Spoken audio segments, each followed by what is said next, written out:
ಬರುವಾಗಲೇ ಏನಿದು ಕಂಠಸ್ತಂಭಿತ ಬಾಷ್ಪವೃತ್ತಿ ಕಲುಷಃ ಚಿಂತಾ ಜಡಂ ದರ್ಶನಂ.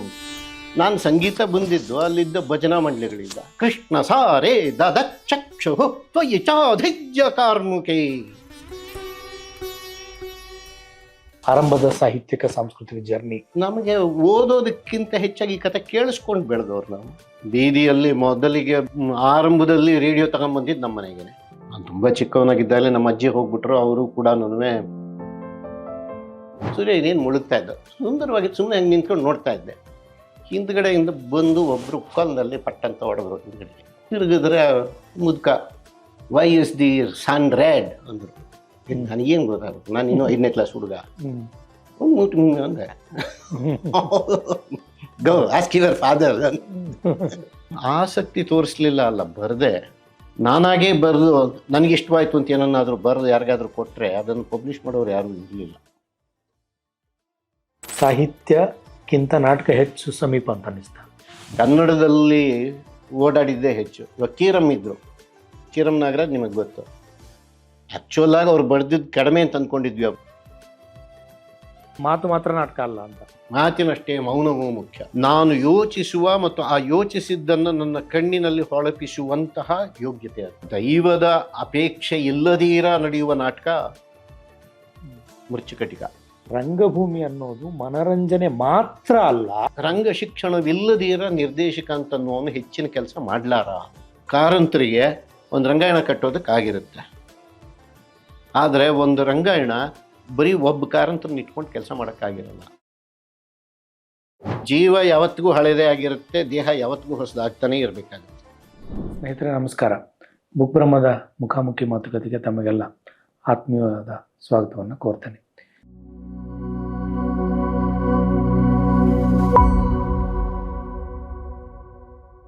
ಇವತ್ತಿನ ಮಾತುಕತೆಯ ಅತಿಥಿಯಾಗಿ ನಮ್ಮ ಜೊತೆಗಿರುವಂಥವರು ನಿವೃತ್ತ ಅಂತ ಹೇಳಲಿಕ್ಕಾಗಲ್ಲ, ರಂಗಭೂಮಿಯಲ್ಲಿ ವಿಶೇಷವಾದ ಕೆಲಸ ಮಾಡಿದ್ದ ಸಂಸ್ಕೃತ ಪ್ರಾಧ್ಯಾಪಕರಾಗಿದ್ದ MEH ಕಾಲೇಜಿನಲ್ಲಿ ಮತ್ತು ಪ್ರಾಂಶುಪಾಲರಾಗಿದ್ದ ಜೆ ಶ್ರೀನಿವಾಸ ಮೂರ್ತಿಯವರು.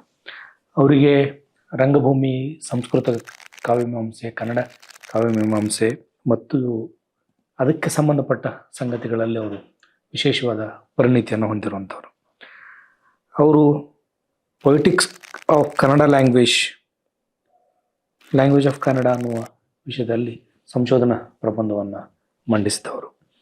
ಅವರಿಗೆ ಶಂಭಾ ಪ್ರಶಸ್ತಿ ಬಂದಿದೆ ಮತ್ತು ಸಂಸ ಪ್ರಶಸ್ತಿ ಕೂಡ ಬಂದಿದೆ.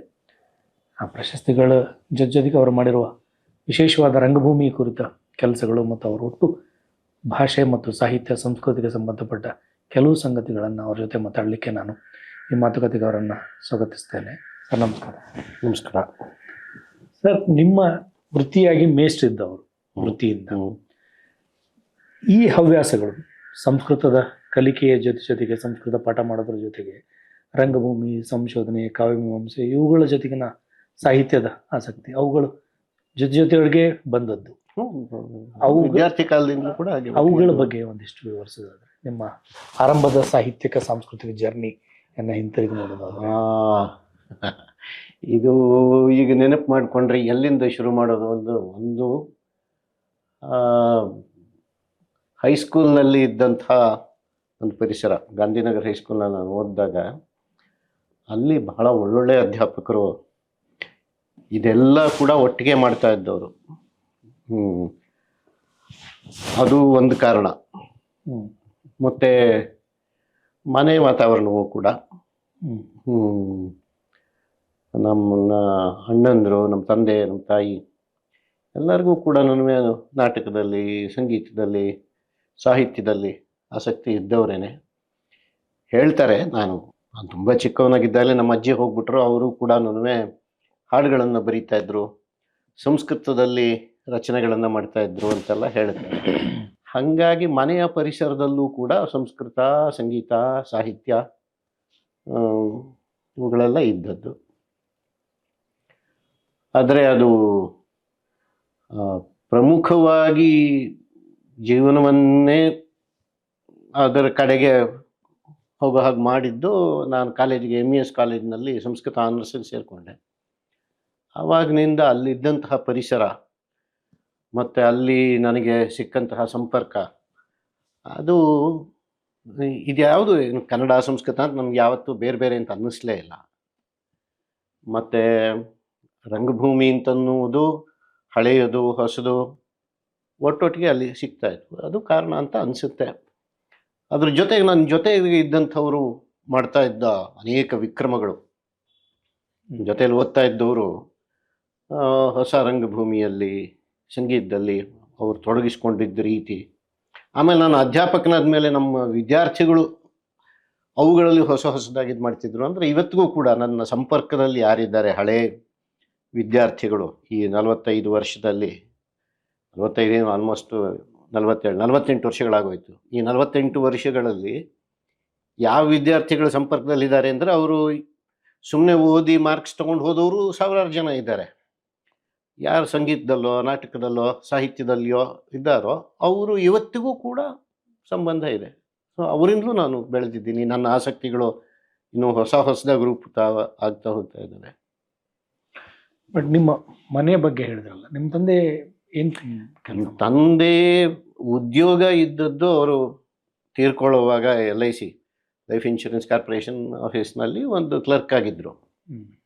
ಆದರೆ ಅವರು ಪಾಠನೂ ಮಾಡೋರು, ಅಂದರೆ ಮನೆ ಪಾಠಗಳನ್ನು ಮಾಡೋರು. ಭಾಳ ಪ್ರಸಿದ್ಧರಾದ ಮಲ್ಲೇಶ್ವರದಲ್ಲಿ ಪ್ರಸಿದ್ಧರಾದ ಸೈಂಟಿಸ್ಟ್ಗಳು ಮತ್ತೊಬ್ಬರು ಯಾರಿದ್ರು ಅವ್ರ ಮನೆ ಮಕ್ಕಳು, ಅವರುಗಳಿಗೆಲ್ಲ ಪಾಠ ಮಾಡೋದು ಅದು ಇತ್ತು. ಮತ್ತು ಅವ್ರಿಗೂ ನಾಟಕದಲ್ಲಿ ಆಸಕ್ತಿ ಇತ್ತು. ನಮ್ಮ ತಾತನವ್ರಿಗೂ ಆಸಕ್ತಿ ಇತ್ತಂತೆ, ಗೊತ್ತಿಲ್ಲ, ನಾವೇನು ನೋಡಿಲ್ಲ. ಅವರು ತುಂಬ ಮುಂಚೆನೇ ತೀರ್ಕೊಂಡ್ಬಿಟ್ಟಿದ್ರು. ಅಂದರೆ ಅವರಿಗೂ ಕೂಡ ಈ ಮತ್ತು ಸಂಗೀತ, ಇವಾಗ ಶೇಷಾದ್ರಿಪುರದಲ್ಲಿ ರಾಮನವಮಿ ಸಂಗೀತದ ಸಭೆಗಳಾಗುತ್ತೆ ಅಂತಂದರೆ, ಅಥವಾ ಮಲ್ಲೇಶ್ವರಂ ಸಂಗೀತ ಸಭೆನೆಲ್ಲ ಆಗುತ್ತೆ ಅಂದರೆ ನಮ್ಮನ್ನೆಲ್ಲ ಕರ್ಕೊಂಡು ಹೋಗೋರು. ಒಟ್ಟಿಗೆ ಸಂಗೀತ ಕೇಳ್ತಾ ಇದ್ವಿ, ನಾಟಕ ನೋಡೋದಕ್ಕೆ ಹೋಗ್ತಾ ಇದ್ವಿ, ಸಿನಿಮಾ ನೋಡೋದಕ್ಕೆ ಹೋಗ್ತಾ ಇದ್ವಿ. ಯಾವುದನ್ನು ಕೂಡ ಕೇಳಬಾರ್ದು ಅಂತ ಏನು ಹೇಳಿದ್ದಿದ್ದಲ್ಲ. ಆ ಕಾಲಕ್ಕೆ ರೇಡಿಯೋ, ನಮ್ಮ ಬೀದಿಯಲ್ಲಿ ಮೊದಲಿಗೆ ಆರಂಭದಲ್ಲಿ ರೇಡಿಯೋ ತಗೊಂಬಂದಿದ್ದು ನಮ್ಮ ಮನೆಗೇನೆ, ಸಂಗೀತ ಕೇಳೋದು ಅವೆಲ್ಲ ಇತ್ತು. ನಿಮ್ಮ ತಾಯಿ ಕೂಡ ನಮ್ಮ ತಾಯಿಗೂ ಆಸಕ್ತಿ ಇತ್ತು. ಮತ್ತು ಅವರು ಕೂಡ ಪಾಠ ಹೇಳ್ತಾ ಇದ್ರು ಮನೆಯಲ್ಲಿ ಚಿಕ್ಕ ಮಕ್ಕಳಿಗೆ ಸಂಗೀತ. ಇಲ್ಲ ಸ್ಕೂಲ್ ಪಾಠನೇ, ಒಂದು ಅಕ್ಷರಾಭ್ಯಾಸ ಆಗಲಿ ಅಥವಾ 4-5ನೇ ಕ್ಲಾಸಿನವರೆಗೂ ಕೂಡ ಅವರು ಪಾಠ ಮಾಡೋರು. ಮಗ್ಗಿ ಹೇಳ್ಸೋದು, ಇದನ್ನು ಹೇಳ್ಸೋದು, ಆ ಥರದ್ದನ್ನು ಅವರು ಮಾಡ್ತಾ ಇದ್ರು. ನೀವು ಕಾಲೇಜ್ ಹಂತದಲ್ಲಿ ಬರೋದಕ್ಕಿಂತ ಮುಂಚೆ ಮನೆಯಲ್ಲಿ ಒಂದು ಸಾಹಿತ್ಯ ಸಂಸ್ಕೃತಿಯ ಕಲೆಯ ವಾತಾವರಣ ಇತ್ತು. ಪ್ರೈಮರಿ ಸ್ಕೂಲ್ ಹೈಸ್ಕೂಲ್ನಲ್ಲಿ ಕೂಡ ಆ ಥರದ್ದೇ? ಪ್ರೈಮರಿ ಸ್ಕೂಲ್ನಲ್ಲೂ ಭಾಳ ಒಳ್ಳೆ ಇದಿತ್ತು. ಮಲ್ಲೇಶ್ವರಂ ಲೇಡೀಸ್ ಅಸೋಸಿಯೇಷನ್ ಅಂತ 15ನೇ ಕ್ಲಾಸ್ ಮಲ್ಲೇಶ್ವರದಲ್ಲಿದೆ. ಅಲ್ಲಿ ಹೇಗೆ ಅಂದರೆ ಅಲ್ಲೂ ಕೂಡ ಅಷ್ಟೇ, ಮುಂದೆ MES ಕಾಲೇಜಿಗೆ ನಾನು ಹೋದಾಗಲೂ ಕೂಡ ಅಷ್ಟೇ, ರಾಜರತ್ನಮ್ಮ ಅಲ್ಲಿ ರೆಗ್ಯುಲರ್ ಆಗಿ ಬರೋರು. ಅಥವಾ ಅದ್ರ ಹಿಂಭಾಗದಲ್ಲೇ ಪೂತಿನ ಅವ್ರ ಮನೆ ಇತ್ತು. ಹೀಗೆ ಸುತ್ತಲಲ್ಲಿ ವೀಣೆ ದೊರೆಸ್ವಾಮಿಯಂಗಾರರು, ದೊರೆಸ್ವಾಮಿಯಂಗಾರರ ಮಗ ನನಗಿಂತ 1 ವರ್ಷ ಸೀನಿಯರು. ಹೀಗೆ ಆ ಮಲ್ಲೇಶ್ವರದ ಪರಿಸರವೇ ಹಾಗಿತ್ತು ಅವಾಗ. ಭಾಳ ದೊಡ್ಡವರೆಲ್ಲ HV ಸಾವಿತ್ರಮ್ಮನವರು 15ನೇ ಕ್ಲಾಸ್ ಮೂಲೆಯಲ್ಲಿ, 15ನೇ cross 4th main road, 6th main road ಕಾರ್ನರ್ನಲ್ಲೇ ಮನೆ ಇತ್ತು. ಇಂಥವ್ರುಗಳೆಲ್ಲ ಕೂಡ ನಮಗೆ ದಿವಸ ಎದುರಿಗೆ ಸಿಕ್ಕವ್ರು. ಎಷ್ಟರ ಮಟ್ಟಿಗೆ ಅಂದರೆ, ನಾನು MLAನಲ್ಲಿ ಓದ್ತಾ ಇದ್ದವ್ರಿಗೆ ಅವಾಗೆಲ್ಲ ಕಾರ್ಟೂನ್ ಅಂದರೆ ಹೊಸದು, ಅಷ್ಟಾಗಿ ಇರಲಿಲ್ಲ. ಅದನ್ನು ನೋಡೋದಕ್ಕೆ ಸೈನ್ಸ್ ವಿಷಯಗಳು ಕಾರ್ಟೂನ್ಗಳಲ್ಲಿ ಇದೆಲ್ಲ ಬರ್ತಾ ಇತ್ತು. ಅದನ್ನು ನೋಡೋದಕ್ಕೆ ಲೇಡಿ ರಾಮನ್ ಅವರು ಅಲ್ಲಿ ಅವ್ರ ಮನೆಗೆ ಮ್ಯಾಗಝಿನ್ಸ್ ಬರೋದು. CV ರಾಮನ್ ಮನೆ 15ನೇ ಕ್ಲಾಸ್ ಮೇಲ್ಗಡೆಗೇನೆ. ಅಲ್ಲಿ ಹೋಗಿ ನಾವು ಇದನ್ನು ನೋಡ್ತಾ ಇದ್ವಿ. CV ರಾಮನ್ನು ಅಲ್ಲಿ ಬರೋರು, ನಾವು ಇವರನ್ನೆಲ್ಲ ಇಲ್ಲೇ ನಮ್ಮ ಸುತ್ತಲಲ್ಲಿರೋರು ಅಂತಲೇ ನೋಡ್ತಾ ಇದ್ವಿ. ಇದು ಎಷ್ಟರ ಮಟ್ಟಿಗೆ ಅಂದರೆ CV ರಾಮನ್ ಅವರು ಗೊತ್ತಿಲ್ಲ, ಇದು it may be of interest. ಅಂದರೆ ಆ ಕಾಲದಲ್ಲಿ ನಮಗಿದ್ದ ದೊಡ್ಡವ್ರು ಹೇಗೆ ಎದುರುಗಡೆಗೆ ಇರ್ತಿದ್ರು ಅಂದರೆ, ಅವ್ರ ಮನೆಯಿಂದಲೇ ಹೊರಗಡೆಗೆ ಬಂದರೆ ಅಲ್ಲಿ ಪಶ್ಚಿಮಕ್ಕೆ ಅಂಥ ಮನೆಗಳೆಲ್ಲ ಏನೂ ಇರಲಿಲ್ಲ. ರೈಲ್ವೆ ಟ್ರ್ಯಾಕ್ ಇತ್ತು, ರೈಲ್ ಹೋಗ್ತಾ ಇತ್ತು. ಒಂದು ದಿವಸ ಸಾಯಂಕಾಲ ಹಾಗೆ ನೋಡ್ತಾ ಇದ್ದೆ, ಸೂರ್ಯ ಇನ್ನೇನು ಮುಳುಗ್ತಾ ಇದ್ದ, ಸುಂದರವಾಗಿ ಸುಮ್ಮನೆ ಹಂಗೆ ನಿಂತ್ಕೊಂಡು ನೋಡ್ತಾ ಇದ್ದೆ. ಹಿಂದ್ಗಡೆಯಿಂದ ಬಂದು ಒಬ್ಬರು ಕೊಲ್ಲಲ್ಲಿ ಪಟ್ಟಂತ ಹೊಡೆದ್ರು ಹಿಂದ್ಗಡೆಗೆ. ತಿರುಗಿದ್ರೆ ಮುದ್ಕ why is the sun red ಅಂದರು. ನನಗೇನು ಗೊತ್ತಾಗುತ್ತೆ, ನಾನು ಇನ್ನೂ 5ನೇ ಕ್ಲಾಸ್ ಹುಡುಗ. ಅಂದೆ ಗೋ ಆಸ್ಕ್ ಯುವರ್ ಫಾದರ್. ಆಮೇಲೆ ನಮ್ಮ ಅಪ್ಪನ ಬಂದು ಕೇಳಿದೆ, ಯಾಕೆಂದ್ರೆ ಅವ್ರ ಮನೆ ಎದುರುಗಡೆಗೆ ನಾರಾಯಣಂಗಾರ್ ಅಂತ ಇದ್ರು. ಅವ್ರ ಮಗನಿಗೆ ನಮ್ಮಪ್ಪ ಪಾಠ ಹೇಳ್ತಾ ಇದ್ರು. ಅವರು ನಾರಾಯಣಂಗಾರು ಫಿಸಿಕ್ಸ್ ಪ್ರೊಫೆಸರು ಟಾಟಾ ಇನ್ಸ್ಟಿಟ್ಯೂಟ್ನಲ್ಲಿ. ಆಮೇಲೆ ಕೇಳಿದ್ರು ಅಂದರೆ ಹೇಳ್ಬೇಕಾಗಿತ್ತು, it is because of you ಅಂತ, ಬಿಕಾಸ್ ಆಫ್ ಯುವರ್ ಇಫೆಕ್ಟ್ ಅಂತ. ನಮಗೆ ಕಾಮನ್ ಎಫೆಕ್ಟ್ ಅಂದ್ರೆ ಏನು ಗೊತ್ತು, ಆದರೆ ಇವ್ರುಗಳೆಲ್ಲ ಸುತ್ತಲಲ್ಲಿ ಇರೋರು. ಆಮೇಲೆ ನಮ್ಮಪ್ಪನೇ ಅದನ್ನು ಅವ್ರಿಗೆ ಗೊತ್ತಿದ್ದ ರೀತಿಯಲ್ಲಿ ನನಗೆ ಆವತ್ತಿಗೆ 5ನೇ ಕ್ಲಾಸ್ ಹುಡುಗನಿಗೆ ಗೊತ್ತಾಗುವ ರೀತಿಯಲ್ಲಿ ಬೆಳಕು ಹೀಗೆ ಬೀಳುತ್ತೆ, ಇದು ರಿಫ್ರ್ಯಾಕ್ಷನ್ನು ಇತ್ಯಾದಿ ಇವುಗಳನ್ನೆಲ್ಲ ಹೇಳಿದಾಗ ಅದೆಲ್ಲ ತಲೆನಲ್ಲಿ ಓ ಹೌದಾ ಪರವಾಗಿ ನನಗೂ ಅರ್ಥವಾಗುತ್ತೆ ಅಂತ ಅನಿಸ್ಬಿಡೋದು. ಸೊ ಇದು ಅವತ್ತು ಮಲ್ಲೇಶ್ವರದಲ್ಲಿದ್ದಂಥ ವಾತಾವರಣ. ವೆಂಕಟಪ್ಪನವ್ರು ಕೂಡ ಅಲ್ಲೇ ಇದ್ರು ಅವಾಗ. ವೆಂಕಟಪ್ಪನವರು ಇದ್ರು, ಬಟ್ ಅವರು ಹೆಚ್ಚಾಗಿ ಈ ತರಹ ಓಡಾಡ್ತಾ ಇದ್ದಿದ್ದು ಗೊತ್ತಿಲ್ಲ. ಬಟ್ ವೆಂಕಟಪ್ಪನವರು ಹೌದು, 6th ಮೈನ್ ರೋಡಲ್ಲಿ ಬಹಳ ದೊಡ್ಡ ದೊಡ್ಡ ಮನುಷ್ಯರುಗಳಿದ್ರು. ವೆಂಕಟಪ್ಪನವರು ಅಲ್ಲೇ ಇದ್ರು, MPL ಶಾಸ್ತ್ರಿಗಳ ಮನೆ ಅಲ್ಲೇ ಇತ್ತು. ಆ ಕಡೆ ಕೊನೆಗೆ 17th ಕ್ರಾಸ್ನಲ್ಲಿ ರಾಜರತ್ನಂ ಮನೆ, ಈ ಕಡೆ 15ನೇ ಕ್ರಾಸ್ನಲ್ಲಿ HV ಸಾವಿತ್ರಮ್ನವ್ರ ಮನೆ, ಅಲ್ಲಿಂದ ಮುಂದಕ್ಕೆ ಹೋದರೆ 12ನೇ ಕ್ರಾಸ್ನಲ್ಲಿ ರಾಶಿ ಶಿವರಾಮ್ ಅವ್ರ ಮನೆ, ಇನ್ನೂ ಮುಂದಕ್ಕೆ ಅವ್ರ ಮನೆ ಹಿಂಭಾಗಕ್ಕೆ ವಿಮಲಾರಂಗಾಚಾರ ಅವ್ರ ಮನೆ, ಅಲ್ಲಿಂದ ಸೀದಾ ಆ ಕಡೆ ಹೋಯ್ತು ಅಂತಂದರೆ ಶ್ರೀರಂಗರ ಮನೆ. ಎಲ್ಲ 6th ಮೈನ್ ರೋಡ್ನಲ್ಲಿ ಬೇಕಾದಷ್ಟು ಜನ. 4th ಮೈನ್ ರೋಡ್ನಲ್ಲಿ ಸಿದ್ಧವನಹಳ್ಳಿ ಕೃಷ್ಣ ಶರ್ಮಾ, ಮತ್ತು MV ಕೃಷ್ಣಸ್ವಾಮಿಗಳು, ದ್ವಾರಸ್ವಾಮಿ ಅಯ್ಯಂಗಾರರು. ನೀವು ಆ ಕಾಲದಲ್ಲಿ ಮತ್ತು ಚಿಕ್ಕ ಹುಡುಗರು ನಾವು ಎಲ್ಲೋ ಏನೋ ಬೀದಿನಲ್ಲಿ ತಮಾಷೆ ಮಾಡಿಕೊಂಡು ಹೋಗ್ತಾ ಇದ್ರು ಕೂಡ ಅಲ್ಲಿ ಇವ್ರುಗಳೆಲ್ಲ ಕಣ್ಗಾವಲಿನಲ್ಲಿ ಇರ್ತಾ ಇದ್ವಿ ನಾವು. ಬಟ್ ಆ ದಿನಗಳಲ್ಲಿ ಈಗ ರಾಮನ್ ಥರದ ಘಟನೆಗಳನ್ನ ನೆನಪು ಮಾಡ್ಕೊಳ್ಳೋದಾದ್ರೆ ಬೇರೆ ಯಾವ ಘಟನೆಗಳನ್ನ ನೆನಪು ಮಾಡ್ಕೋಬಹುದು? ಇವಾಗ ರಾಜರತ್ನಮ್ಮು ನಮಗೆ ಹೇಳ್ತಾ ಇದ್ದಿದ್ದ ಕಥೆಗಳು. ನಾವು ಸ್ಕೂಲ್ನಲ್ಲಿದ್ದಾಗ ಈ ಕಥೆ ಹೇಳೋದಿದೆಯಲ್ಲ, ಅದನ್ನು ಹಾಗೆ ಕಥೆ ಹೇಳ್ತಾ ಇದ್ದವರು ಸುಮಾರಷ್ಟು ಜನ ಇದ್ದರು. ಕೃಷ್ಣಮಾಚಾರ್ ಅಂತ ಒಬ್ಬರು ಇದ್ದರು. ಅವರು ತಮಗಿಂತ ಅಂದರೆ MLA ಸ್ಕೂಲಿನ ಪಕ್ಕದಲ್ಲೇ ಇದ್ದವರು. ಅವರು ಎಷ್ಟು ಕಥೆಗಳನ್ನು ಹೇಳ್ತಾ ಇದ್ರು ಅಂದರೆ ನಮಗೆ ಓದೋದಕ್ಕಿಂತ ಹೆಚ್ಚಾಗಿ ಈ ಕಥೆ ಕೇಳಿಸ್ಕೊಂಡು ಬೆಳೆದವ್ರು ನಾವು. Oral tradition. ಹೌದು, ಅದು ಒಂದು ರೀತಿಯ ಓರಲ್ ಟ್ರೆಡಿಷನ್ನೇ. ಇವಾಗ ಜಾತಕ ಕಥೆಗಳನ್ನೆಲ್ಲ ಸುಮಾರಷ್ಟು ಅದನ್ನು ಬರೆದ್ರು ಕೂಡ ರಾಜರತ್ನಂ ಅವರು. ಆದರೆ ಕಥೆ ಹೇಳೋದು ನಾ ಎಲ್ಲ ಕೂಡ ಕತೆ ಹೇಳಿ ಅಂತ ಕತೆ ಹೇಳೋರು. ಇಲ್ಲಿ ಗಾಂಧಿ ಸಾಹಿತ್ಯ ಸಂಘದಲ್ಲೂ ಕೂತ್ಕೊಂಡು ಕತೆ ಹೇಳೋರು.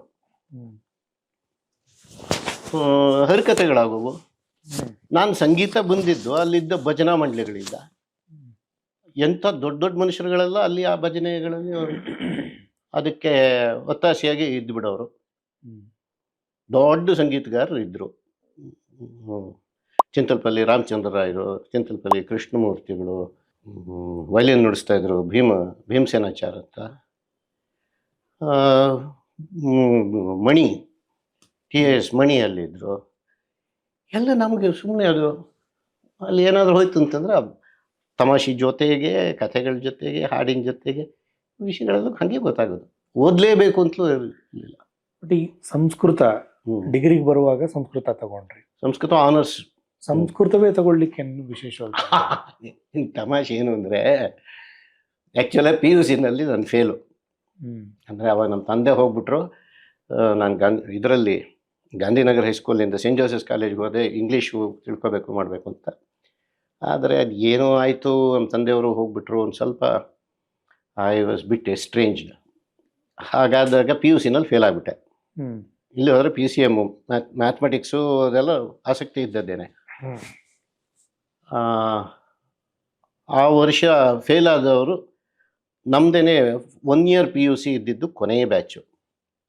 ಮುಂದಿನ ವರ್ಷದಲ್ಲಿ ಹೊಸದಾಗಿ ಕಾಲೇಜ್ಗೆ ಡಿಗ್ರಿಗೆ ಸೇರಬೇಕಾದವರೆಲ್ಲ ಫೇಲ್ ಆಗಿದ್ದವ್ರು ಮಾತ್ರ ಸೇರ್ಬೋದಾಗಿತ್ತು. ಫೇಲ್ ಆಗಿ ಪಾಸ್ ಆದವ್ರು ಮಾತ್ರ.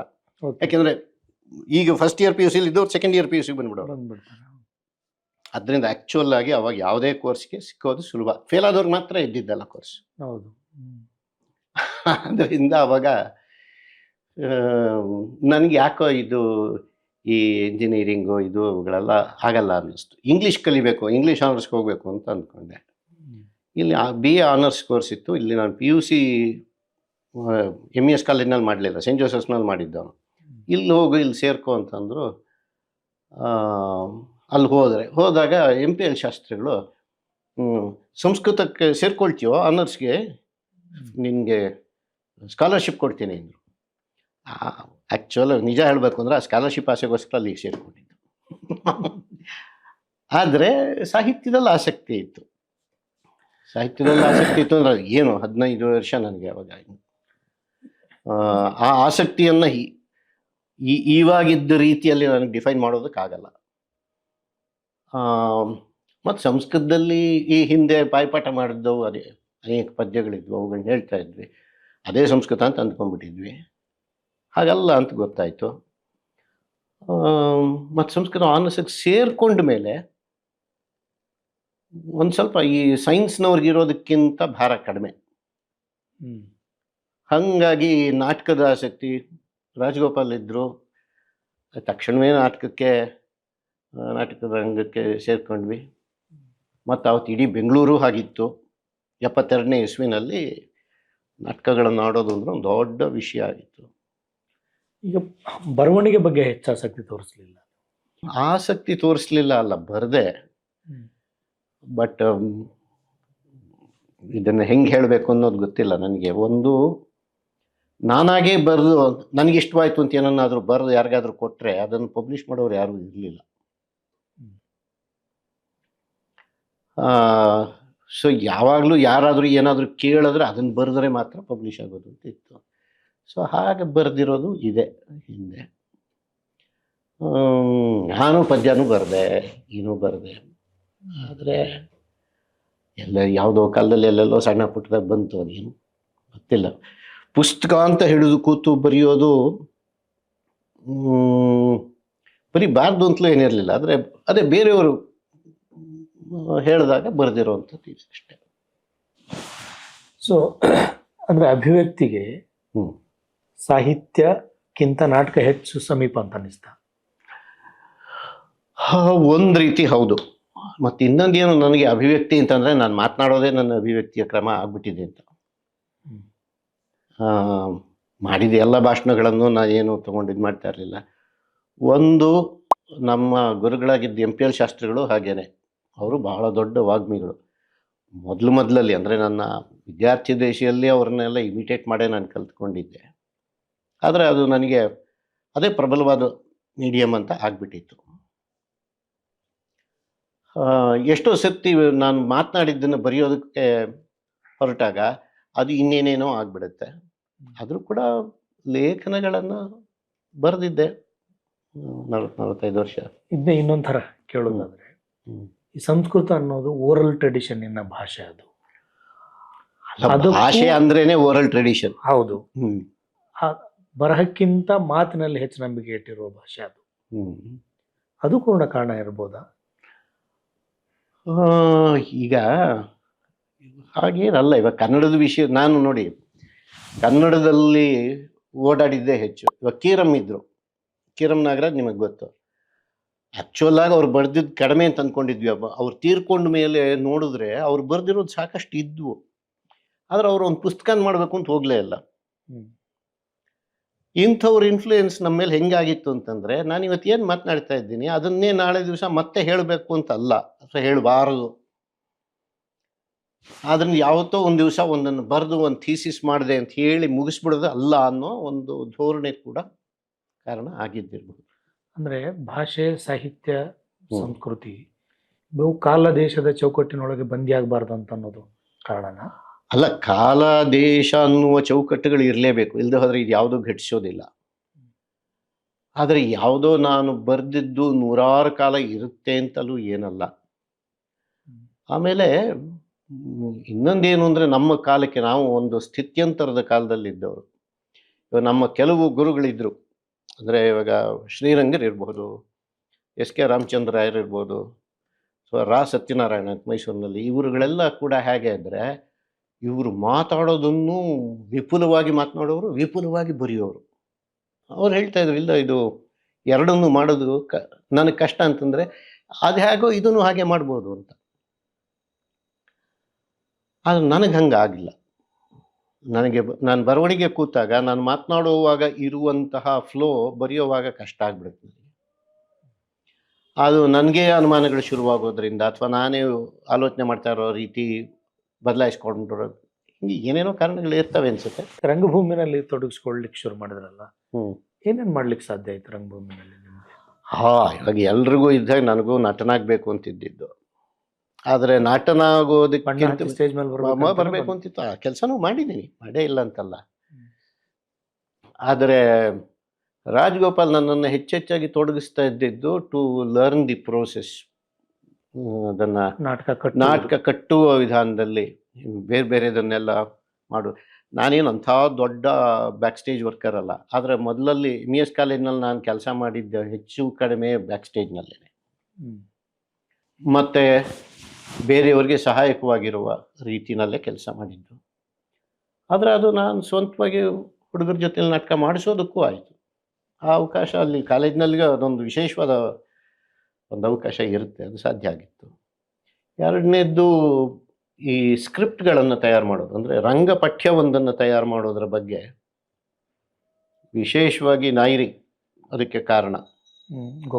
ಗೋಪಾಲ್ ಕೃಷ್ಣ ನಾಯ್ರಿ ಅವರು ಒಂದು ನಾಟಕನ ತಗೊಂಡ್ರೆ ರಂಗಕ್ಕೆ ಬರಬೇಕಾದ್ರೆ ಆ ರಂಗ ಪಠ್ಯವನ್ನು ಸಿದ್ಧ ಮಾಡಿಕೊಳ್ಳೋದು, ಮತ್ತು ಅದು ಒಂದೇ ಸತ್ತಿಗೆ ಸಿದ್ಧವಾಗುವಂಥದ್ದು ಅಲ್ಲ, ಅದು ಪ್ರೋಸೆಸ್. ಅದು ಆ ಪ್ರೋಸೆಸ್ ಅಂದರೆ ಇವಾಗ ಪದಗಳನ್ನೇ ವಾಕ್ಯಗಳನ್ನು ಅಥವಾ ಸಾಲುಗಳನ್ನು ಹಿಂದೆ ಮುಂದೆ ಮಾಡೋದು, ಅದು ಅಥವಾ ಯಾವುದಕ್ಕೆ ಹೆಚ್ಚು ಒತ್ತು ಕೊಡಬೇಕು ಅಂತ ನೋಡೋದು.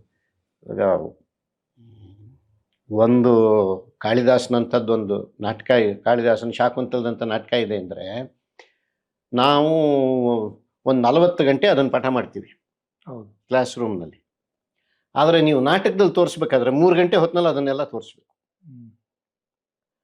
ಅಂದರೆ ಒಂದು ಮಾತಿನ ಅರ್ಥವನ್ನು ನಾನು ಬೇರೆ ಭಾಷೆಯ ಪರಿಕರಗಳಿಂದ 1 ಗಂಟೆ ಎಕ್ಸ್ಪ್ಲೈನ್ ಮಾಡ್ತೇನೆ ಅಂತಂದರೆ ರಂಗಭೂಮಿ ಮೇಲೆ ಹಂಗೆ ಮಾಡೋದಕ್ಕೆ ಆಗಿರಲ್ಲ. ಅದಕ್ಕೆ ಬೇರೆ ಬೇರೆಯವರು ಬೇರೆ ಬೇರೆ ವಿಧಾನಗಳನ್ನು ಪಡ್ಕೊಂಡಿದ್ದಾರೆ. ಅಂದರೆ ಉದಾಹರಣೆಗೆ ಕೂಡಿಯಾಟ್ಟಂನವರು ಒಂದೇ ಸಾಲನ್ನು ತಗೊಂಡು ವಿಸ್ತಾರವಾಗಿ ಅಭಿನಯಿಸಿ ತೋರಿಸ್ತಾರೆ. ಇಲ್ಲಿ ನಮ್ಮ ಜನಗಳಿಗೆ ಅಷ್ಟೊಂದು ವ್ಯವಧಾನ ಇಲ್ಲ. ಆದರೆ ಹಾಗಂತ ಹೇಳಿಬಿಟ್ಟು ಸುಮ್ಮನೆ ಒಂದು ಮಾತನ್ನು ಒಂದು ರೀತಿನ ಹೇಳ್ಬಿಡೋಕ್ಕಾಗಲ್ಲ. ಇದಕ್ಕೆ 4-6 ಅರ್ಥಗಳಿದ್ರೆ ಅದನ್ನು ಯಾವ್ಯಾವ ಕ್ರಮದಲ್ಲಿ ತೋರಿಸೋದಕ್ಕೆ ಆಗಿರುತ್ತೆ. We will have to explore. ಅದು ಆ ವೇಷವನ್ನು ಕಟ್ಟೋದ್ರಿಂದ ಹಿಡಿದು ಅಭಿನಯಕ್ಕೆ ಕೊಡುವ ತರಬೇತಿಯವರೆಗೂ ಕೂಡ ಅನೇಕ ಹಂತಗಳಲ್ಲಿ ಇದನ್ನು ಅರ್ಥ ಮಾಡಿಸ್ಬೇಕಾಗಿದೆ. ಮತ್ತು ಅಲ್ಲೇ ಕೆಲವು ಸತಿ ಹೊಸ ಅರ್ಥಗಳು ನಮಗೆ ಸ್ಫುರಿಸುತ್ತವೆ ಕೂಡ. ಅದಷ್ಟನ್ನು ನಟರ ಮುಖಾಂತರ ಮಾಡಿಸ್ಬೇಕು. ಅಂದರೆ ಇಲ್ಲಿ ನಾಟಕವನ್ನು ಅರ್ಥ ಮಾಡಿಸುವ ಕೆಲಸ ಇರುತ್ತಲ್ಲ, ಇದು ಇಟ್ಸ್ ಎ ಡಿಫರೆಂಟ್ ಪ್ರೋಸೆಸ್. ಮತ್ತು ಇದಿಷ್ಟೂ ಅರ್ಥಗಳು ಸೇರಿಕೊಂಡು ಒಂದು ಸತಿ ರಂಗದ ಮೇಲೆ ಇದು ಆ 5 ನಿಮಿಷದಲ್ಲೇ ನಾನು 5 ಗಂಟೆ ಹೊತ್ತಿನಲ್ಲಿ ಹೇಳಬಹುದಾದದ್ದನ್ನು ಹೇಳಬೇಕು. ಇದಕ್ಕೆ ಏನೇನು ಉಪಾಯಗಳು. ಸುಮ್ಮನೆ ಒಂದು ಉದಾಹರಣೆ ಕೊಡಬೇಕು ಅಂದರೆ, ಶಾಕುಂತಲದ ನಾಟಕದಲ್ಲಿ 5ನೇ ಅಂಕದಲ್ಲಿ ಮೊದಲು ಆರ್ಯಪುತ್ರ ಅಂತ ಶಕುಂತಲೆ ದುಷ್ಯಂತನನ್ನು ಸಂಬೋಧನೆ ಮಾಡಬೇಕಾದವಳು ಅರ್ಧ ಮಾತಿಗೆ ನಿಲ್ಲಿಸ್ತಾಳೆ. ಆಮೇಲೆ ಅವರಿಬ್ಬರ ಮಧ್ಯೆ ಮಾತಾಗುತ್ತೆ. ಅವನು ಯಾವಾಗ ಅಯ್ಯೋ ಈ ಹೆಂಗಸರ ಬುದ್ಧಿ ನಮಗೆಲ್ಲ ಗೊತ್ತೇ ಇದೆ, ಅಂತರಿಕ್ಷಕ್ಕೆ ಹಾರೋದಕ್ಕೆ ಮುಂಚೆ ಕೋಗಿಲೆಗಳು ತಮ್ಮ ಮಕ್ಕಳನ್ನ ಬೇರೆಯವ್ರ ಗೂಡಲ್ಲಿ ಇಟ್ಟು ಬೆಳೆಸುತ್ತವೆ ಅನ್ನೋ ಅರ್ಥ ಬರೋ ಮಾತನ್ನು ಹೇಳ್ತಾನೆ.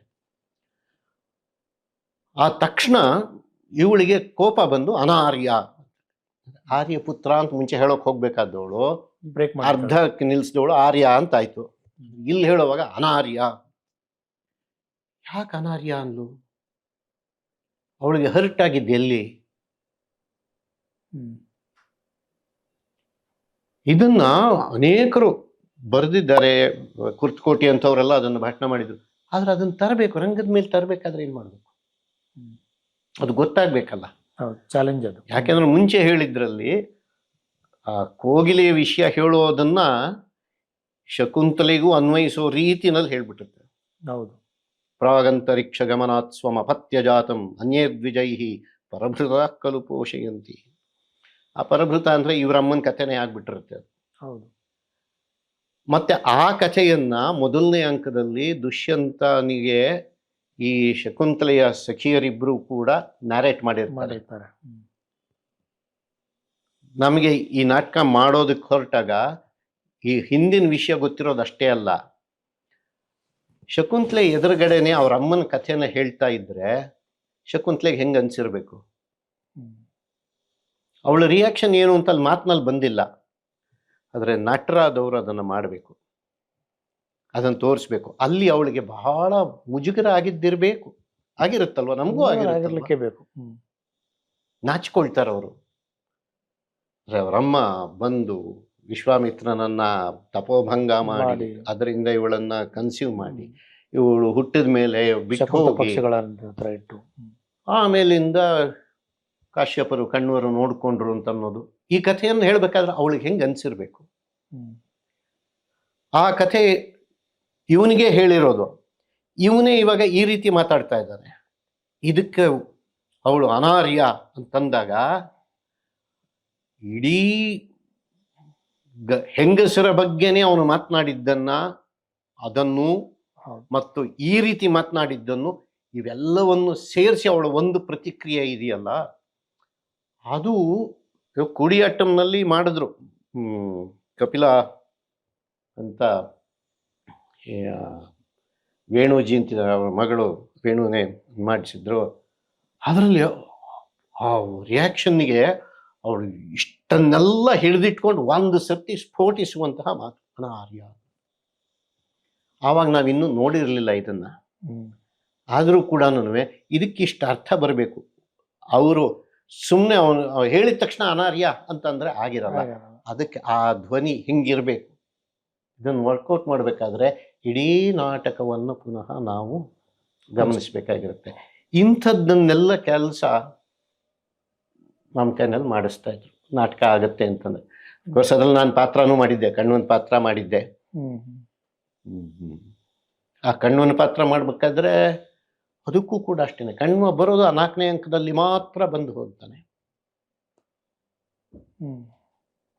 ಬರೋವಾಗ್ಲೇನೆ ಏನಿದು ಕಂಠಸ್ತಂಭಿತ ಬಾಷ್ಪ ವೃತ್ತಿ ಕಲುಷಃ ಚಿಂತಾ ಜಡಂ ದರ್ಶನಂ ವೈಕ್ಲವ್ಯಂ ಮಮ ತಾವದೀದೃಶಮಹೋ ಸ್ನೇಹಾದ ಅರಣ್ಯೋಕ ಸಹ. ಕಾಡಿನಲ್ಲಿರೋನು, ಇವಳು ನನ್ನ ಸ್ವಂತ ಮಗಳೂ ಅಲ್ಲ, ಆದರೂ ಇವಳನ್ನು ಕಳುಹಿಸ್ಬೇಕಾದ್ರೆ ನನಗೆ ಹೀಗೆ ಗಂಟ್ಲು ತುಂಬ್ಕೊಂಡು ಬರುತ್ತಲ್ಲ.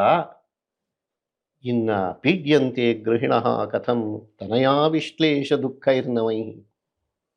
ಮಗಳನ್ನು ಕಳಿಸ್ಬೇಕಾದ್ರೆ ಬೇರೆಯವ್ರಿಗೆ ಹೆಂಗಾಗಿರ್ಬೇಕು. ಇದನ್ನ ಹೇಳೋ ಈ ಪಾತ್ರ ನಾನು ಮಾಡೋಷ್ಟೊತ್ತಿಗೆ ನನಗೇನು ಮದುವೆನೂ ಆಗಿರಲಿಲ್ಲ, ಮಕ್ಕಳು ಆಗಿರಲಿಲ್ಲ. ಆದರೂ ನಾವು ಅದನ್ನು ಅರ್ಥ ಮಾಡ್ಕೋಬೇಕಾದ್ರೆ, ಅದನ್ನು ಹೇಳಬೇಕಾದ್ರೆ ಈ ದೊಡ್ಡ ಒಂದು ಕಾಂಟ್ರಾಸ್ಟ್ ಇದೆಯಲ್ಲ. ಅವನು ಕಾಳಿದಾಸ ಎಂಥ ಅದ್ಭುತವಾದ ವ್ಯಕ್ತಿ ಅಂತಂದ್ರೆ, ನೀನು ಯಾವುದರಲ್ಲೂ ಇಲ್ಲದೆ ಹೋಗಪ್ಪ, ನಿನಗೆ ಸ್ವಂತ ಮಕ್ಕಳೇ ಇಲ್ಲ, ಶಾಶ್ವತೆ ಬ್ರಹ್ಮಣಿ ಸ್ಥಿತ ಅಂತ. ಆದರೂ ಕೂಡ ಒಂದು ಸಾಕು ಮಗಳನ್ನು ಕಳಿಸೋವಾಗಲೂ ಹಾಗಂತ ಕಳಿಸ್ದೇನೆ ಇರೋಕ್ಕಾಗುತ್ತಾ? ಇಲ್ಲ. ಮದುವೆ ಮಾಡಿ ಅವಳೇ ಮದುವೆ ಆಗಿದ್ದಾಳೆ, ಕಳುಹಿಸ್ಬೇಕು, ಗಂಟ್ಲು ತುಂಬ ಬರ್ತಾ ಇದೆ, ಆದರೆ ನಾನು ನನ್ನ ಸ್ಥಿಮಿತವನ್ನು ಇಟ್ಕೋಬೇಕು. ಈ ಪಾತ್ರವನ್ನು ನಾನು ಮಾಡಬೇಕಾದ್ರೆ ಇದೇನಿದು ಹಿಂಗೆ ಮಾಡ್ತಾ ಇದ್ದೀರಿ ಅಂತ, ಮತ್ತೆ ಹೇಗೆ ಮಾಡ್ಬೇಕು ಸರ್ ಅದು ನಂಗೆ ಗೊತ್ತಿಲ್ಲ. You have to explore. So ಇದು ಸಾಹಿತ್ಯವನ್ನು ಅರ್ಥ ಮಾಡ್ಕೊಳ್ಳೋದು, ಭಾವನೆಗಳನ್ನು ಅರ್ಥ ಮಾಡ್ಕೊಳ್ಳೋದು ಇದಿಷ್ಟೇ ಅಲ್ಲ. ಇಡೀಯಾಗಿ ನನಗನ್ಸೋದಕ್ಕೂ ನಾನು ಮಾಡೋದಕ್ಕೂ ಆ ಮಾಡಬೇಕಾದ್ರೆ ಹೇಗೆ ಅನ್ನಿಸ್ಕೊಳ್ಬೇಕು, how I should start feeling things, ಇದರಲ್ಲಿ ದೊಡ್ಡ ದೊಡ್ಡ ಪಾಠ ಅದು. ಮತ್ತು ಹಾಗಾಗಿ ನಾನು ಹೇಳಿದ್, ನಾನು ಒಂದು ಕ್ಲಾಸ್ ರೂಮ್ ಅಂತಂದ್ರು ಅದು ಪರ್ಫಾರ್ಮೆನ್ಸ್. ನಾನು ವಿದ್ಯಾರ್ಥಿಗಳಿಗೆ ಪಾಠ ಮಾಡಬೇಕಾದ್ರೂ ಕೂಡ ಇದು ನನ್ನ ಮೇಲೆ ಅಗಾಧವಾದ ಪರಿಣಾಮವನ್ನು ಬೀರಿತ್ತು. ಮತ್ತು ಅದಕ್ಕೆ ಹೊರಗಡೆಯಿಂದ ಎಲ್ಲೋ ಎಕ್ಸ್ಪ್ಲನೇಷನ್ ಸಿಗ್ಬೇಕಾದಿರಲ್ಲ. ನಮ್ಮ ಒಳಗಡೆಯಿಂದಲೇ ಎಕ್ಸ್ಪ್ಲನೇಷನ್ ಹುಡುಕ್ಬೇಕು, ಸಿಗ್ತಾ ಹೋಗಿರುತ್ತವೆ. ಅದಕ್ಕೂ ತೆರೆದುಕೊಳ್ಬೇಕು ಅಷ್ಟೇ. ಯು ಶುಡ್ ಜಸ್ಟ್ ಓಪನ್ ಆಗಬೇಕು. ಸೊ ನೀವು ನಾಟಕ ರಂಗಭೂಮಿ ಸಂಸ್ಕೃತ ಪಠ್ಯಗಳನ್ನ ಓದುವುದರ ಮೂಲಕ ಶುರು ಆಯ್ತು. ಕನ್ನಡ ರಂಗಭೂಮಿ ಕಡೆಗೆ ಅಲ್ಲ ಅದು ಎರಡು ಬೇರೆ ಬೇರೆ ಯಾವಾಗಲೂ ನಾವು. ಕೂಡ ಇವಾಗ ಲಂಕೇಶ್ ನಾಟಕ ಬರಿತಾ ಇದ್ದ ಕಾಲಕ್ಕೆ ಕವಮ್ ಅವ್ರ ಮನೆಗೆ ಬರೋರು ಮಾತುಗಳನ್ನು ತಪ್ಪಿಸಿ ನಾಟಕ ಮಾಡಬೇಕು ಅನ್ನೋದು ಒಂದು ದೊಡ್ಡ ಚಾಲೆಂಜ್ ಆವತ್ತು ಶುರುವಾಗಿತ್ತು. ಹಾಗಾಗಿ ಕವಮ್ ನಾಟಕ ಅವರು ಮಾತು ಮಾತ್ರ ನಾಟಕ ಅಲ್ಲ ಅಂತ, ಮಾತು ನಾಟಕ ಅಲ್ವೇ ಅಲ್ಲ ಅಂತ, ಕ್ರಿಯೆ ಇರ್ಬೇಕಲ್ಲಿ, ಕ್ರಿಯೆಯೂ ಅಲ್ಲ. ಮತ್ತೆ ಏನ್ ಇವಾಗ ಮಾಡ್ತಾರೆ? ಇವಾಗ ತೆರೆಗಳು ನಾಟಕ ಬರೆದಾಗ ಅದಕ್ಕೆ ಮುಂಚೆನೆ ಒಂದು ಸೂಚನೆ ಕೊಟ್ಟಿದ್ದಾರೆ ಲಂಕೇಶ್, ಹ್ಮ್. ಮಾತಿನಷ್ಟೇ ಮೌನವೂ ಮುಖ್ಯ ಹೌದು. ಅಲ್ವೇ? ಮತ್ತೆ ಚಿಕ್ಕ ಚಿಕ್ಕ ಡೈಲಾಗ್ಗಳು, ಆದರೆ ಅದರ ಮಧ್ಯದಲ್ಲಿ ಎಷ್ಟೋ ಮೌನ ಇರುತ್ತೆ. ಇದು ಒಂದು ಉದಾಹರಣೆ. ಎರಡನೇದ್ದು, ಆ ಕಾಲಕ್ಕಾಗ್ಲೇ ಈ ಗ್ರೊಟೋಸ್ಕಿಂತನೋನು ಅಲ್ಲಿ ಹ್ಯಾಮ್ಲೆಟ್ನಂಥ ನಾಟಕವನ್ನು ಮೂಕರಿಗೋಸ್ಕರವೇ ಮಾಡಿಸ್ದ ಅಂತ. ಮತ್ತು ನಾವು ಅದ್ರಲ್ಲಿ ಮಾತೇ ಮುಖ್ಯ ಅಂತಂದ್ರೆ ಆ ಮಾತುಗಳೆಲ್ಲ ತೆಗೆದು ಹಾಕ್ಬಿಟ್ಟು ಅದನ್ನ ನಾಟಕ ಮಾಡಿ ನೋಡೋಣ. ಮೈಮ್ ಅದು. ಮೈಮ್ ಕೂಡ ಅಲ್ಲ ಅದು. ಸೊ ಯಾವುದನ್ನ ಸಾತ್ವಿಕ ಅಭಿನಯ ಅಂತ ಹೇಳಿದ್ದಾರೆ, ಅದು ನನ್ನ ಸತ್ವದಲ್ಲಿ ಘಟಿಸಬೇಕಾದದ್ದು. ನಾನು ಇನ್ನೊಬ್ಬರ ಮುಖ ಇರಲ್ವಾ ಅದು? ಸಾತ್ವಿಕ ಅನುಭವದಲ್ಲಿ ವಾಚಿಕ ಬರಲ್ವಾ? ಇದೆ. ವಾಚಿಕ ಅಭಿನಯ ಅಂತನ್ನುವುದು 8ನೇ ಒಂದು ಭಾಗ ಅಷ್ಟೇ. 4 ವಿಧವಾದ ಅಭಿನಯಗಳಿದ್ದಾವೆ. ಆ 4 ಯಾವುದು? ಆಂಗಿಕ, ವಾಚಿಕ, ಆಹಾರ್ಯ ಅಂತ ಅನ್ನೋದು ಹೊರಗಡೆಗೆ ಇರೋದು. 4ನೇದು ಇದೆಯಲ್ಲ ಸಾತ್ವಿಕ ಅನ್ನೋದು, ಅದು ನನ್ನ ಸತ್ವದಲ್ಲಿ ಇರೋದು. ಅಲ್ಲಿ ನನಗೆ ಗೊತ್ತಾಗಬೇಕು.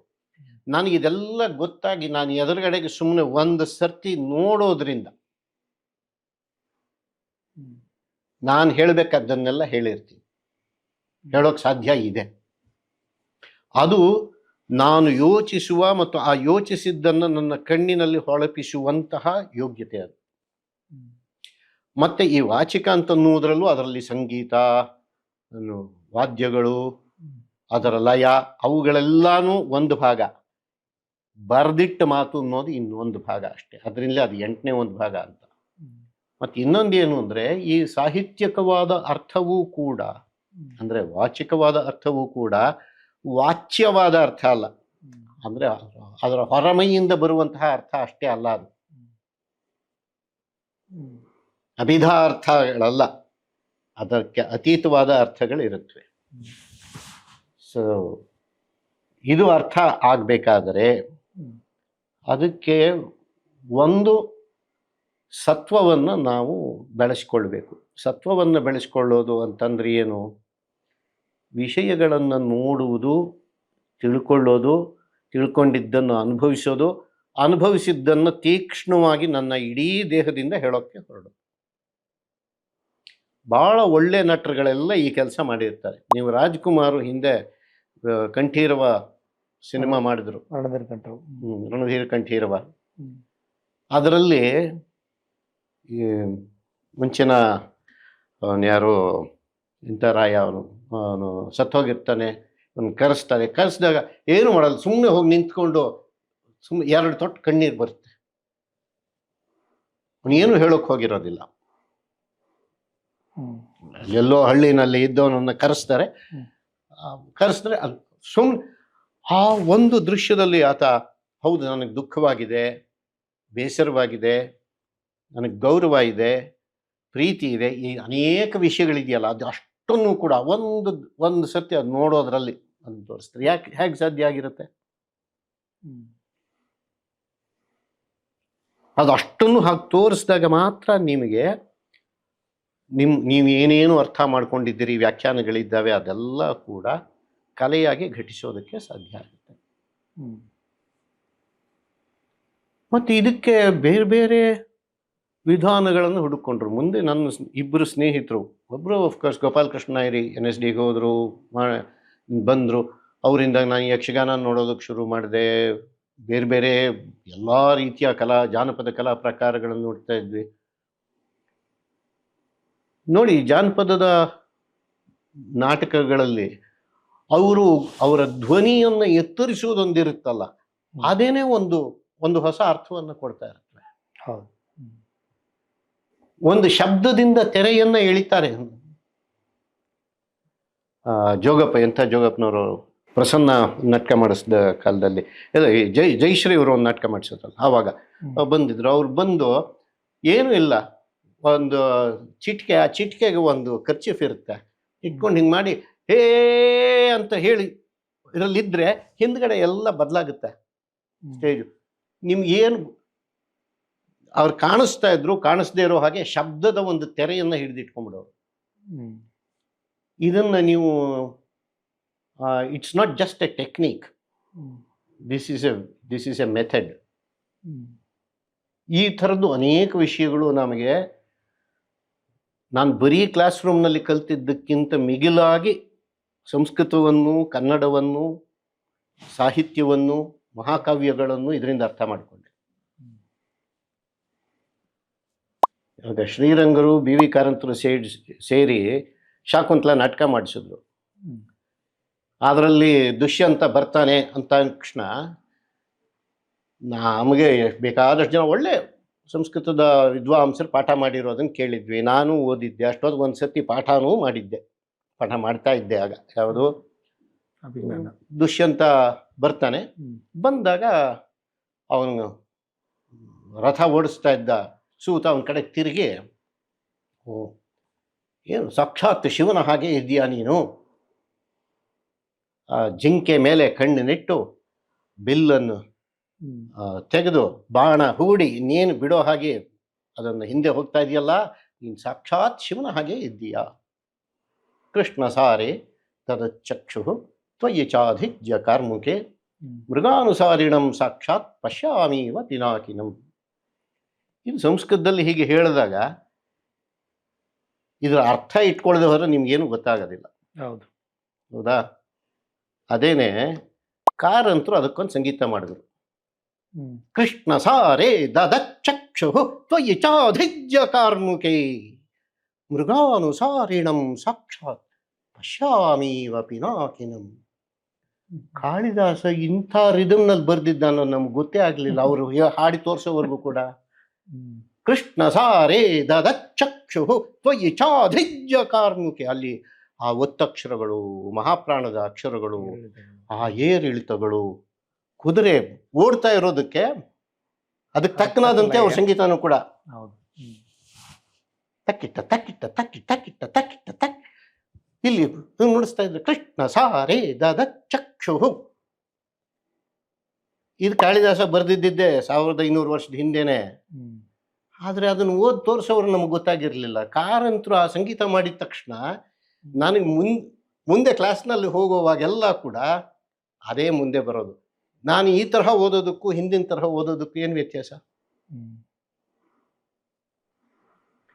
ಅಂದರೆ ಇಲ್ಲಿ ಇಂತಹ ಅನುಪ್ರಾಸ ಇದೆ, ಇಲ್ಲಿ ಇಂಥ ಮಾತ್ರ ಕಾಲಗಳಿದೆ, ಇದು ಈ ಛಂದಸ್ಸು, ಎಷ್ಟು ಹೇಳಿದ್ರೂ ಬರದೇ ಇರುವಂತಹ ಒಂದು ಅನುಭವ.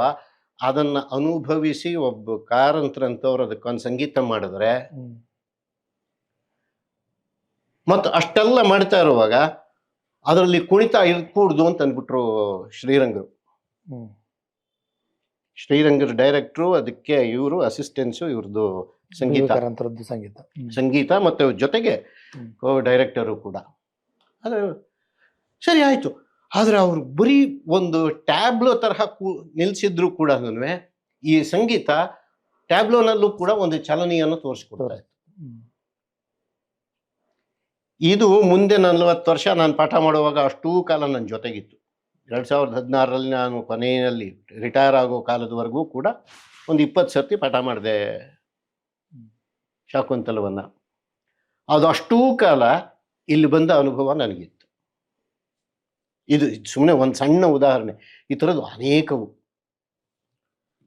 ಈಗ ನೀವು ಇಬ್ಬರು ಹೆಸರನ್ನು ಪ್ರಸ್ತಾಪ ಮಾಡಿದ್ರಿ, ಒಂದು ಶ್ರೀರಂಗ, ಇನ್ನೊಂದು ಬಿ ವಿ ಕಾರಂತ.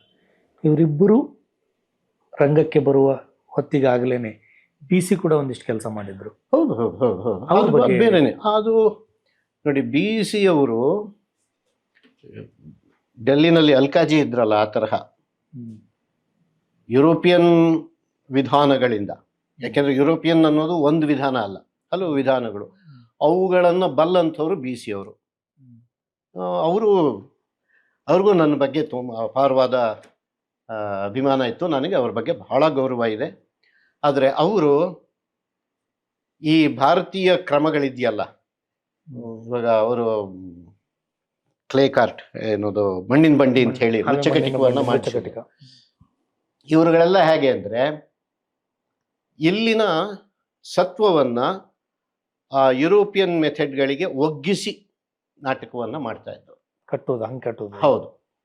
ಅದರಿಂದಲೇ ಅದಕ್ಕೆ ಒಂದು ಟ್ರಾನ್ಸ್ಲೇಷನ್ ತರಾನೇ ಅದೊಂಥರ ನಾಟಕವೇ ರಂಗ ಅನ್ನೋದೇನೆ ಟ್ರಾನ್ಸ್ಲೇಷನ್. ಚೌಂಡರ್ಸ್ ಅನ್ನೋನು ಹೇಳ್ತಾನೆ, ರಂಗದೊಳ್ ಸಮಮಕಾರಮಂ ರಂಗದೊಳ್ ತೋರ್ಪುವಂತೆ.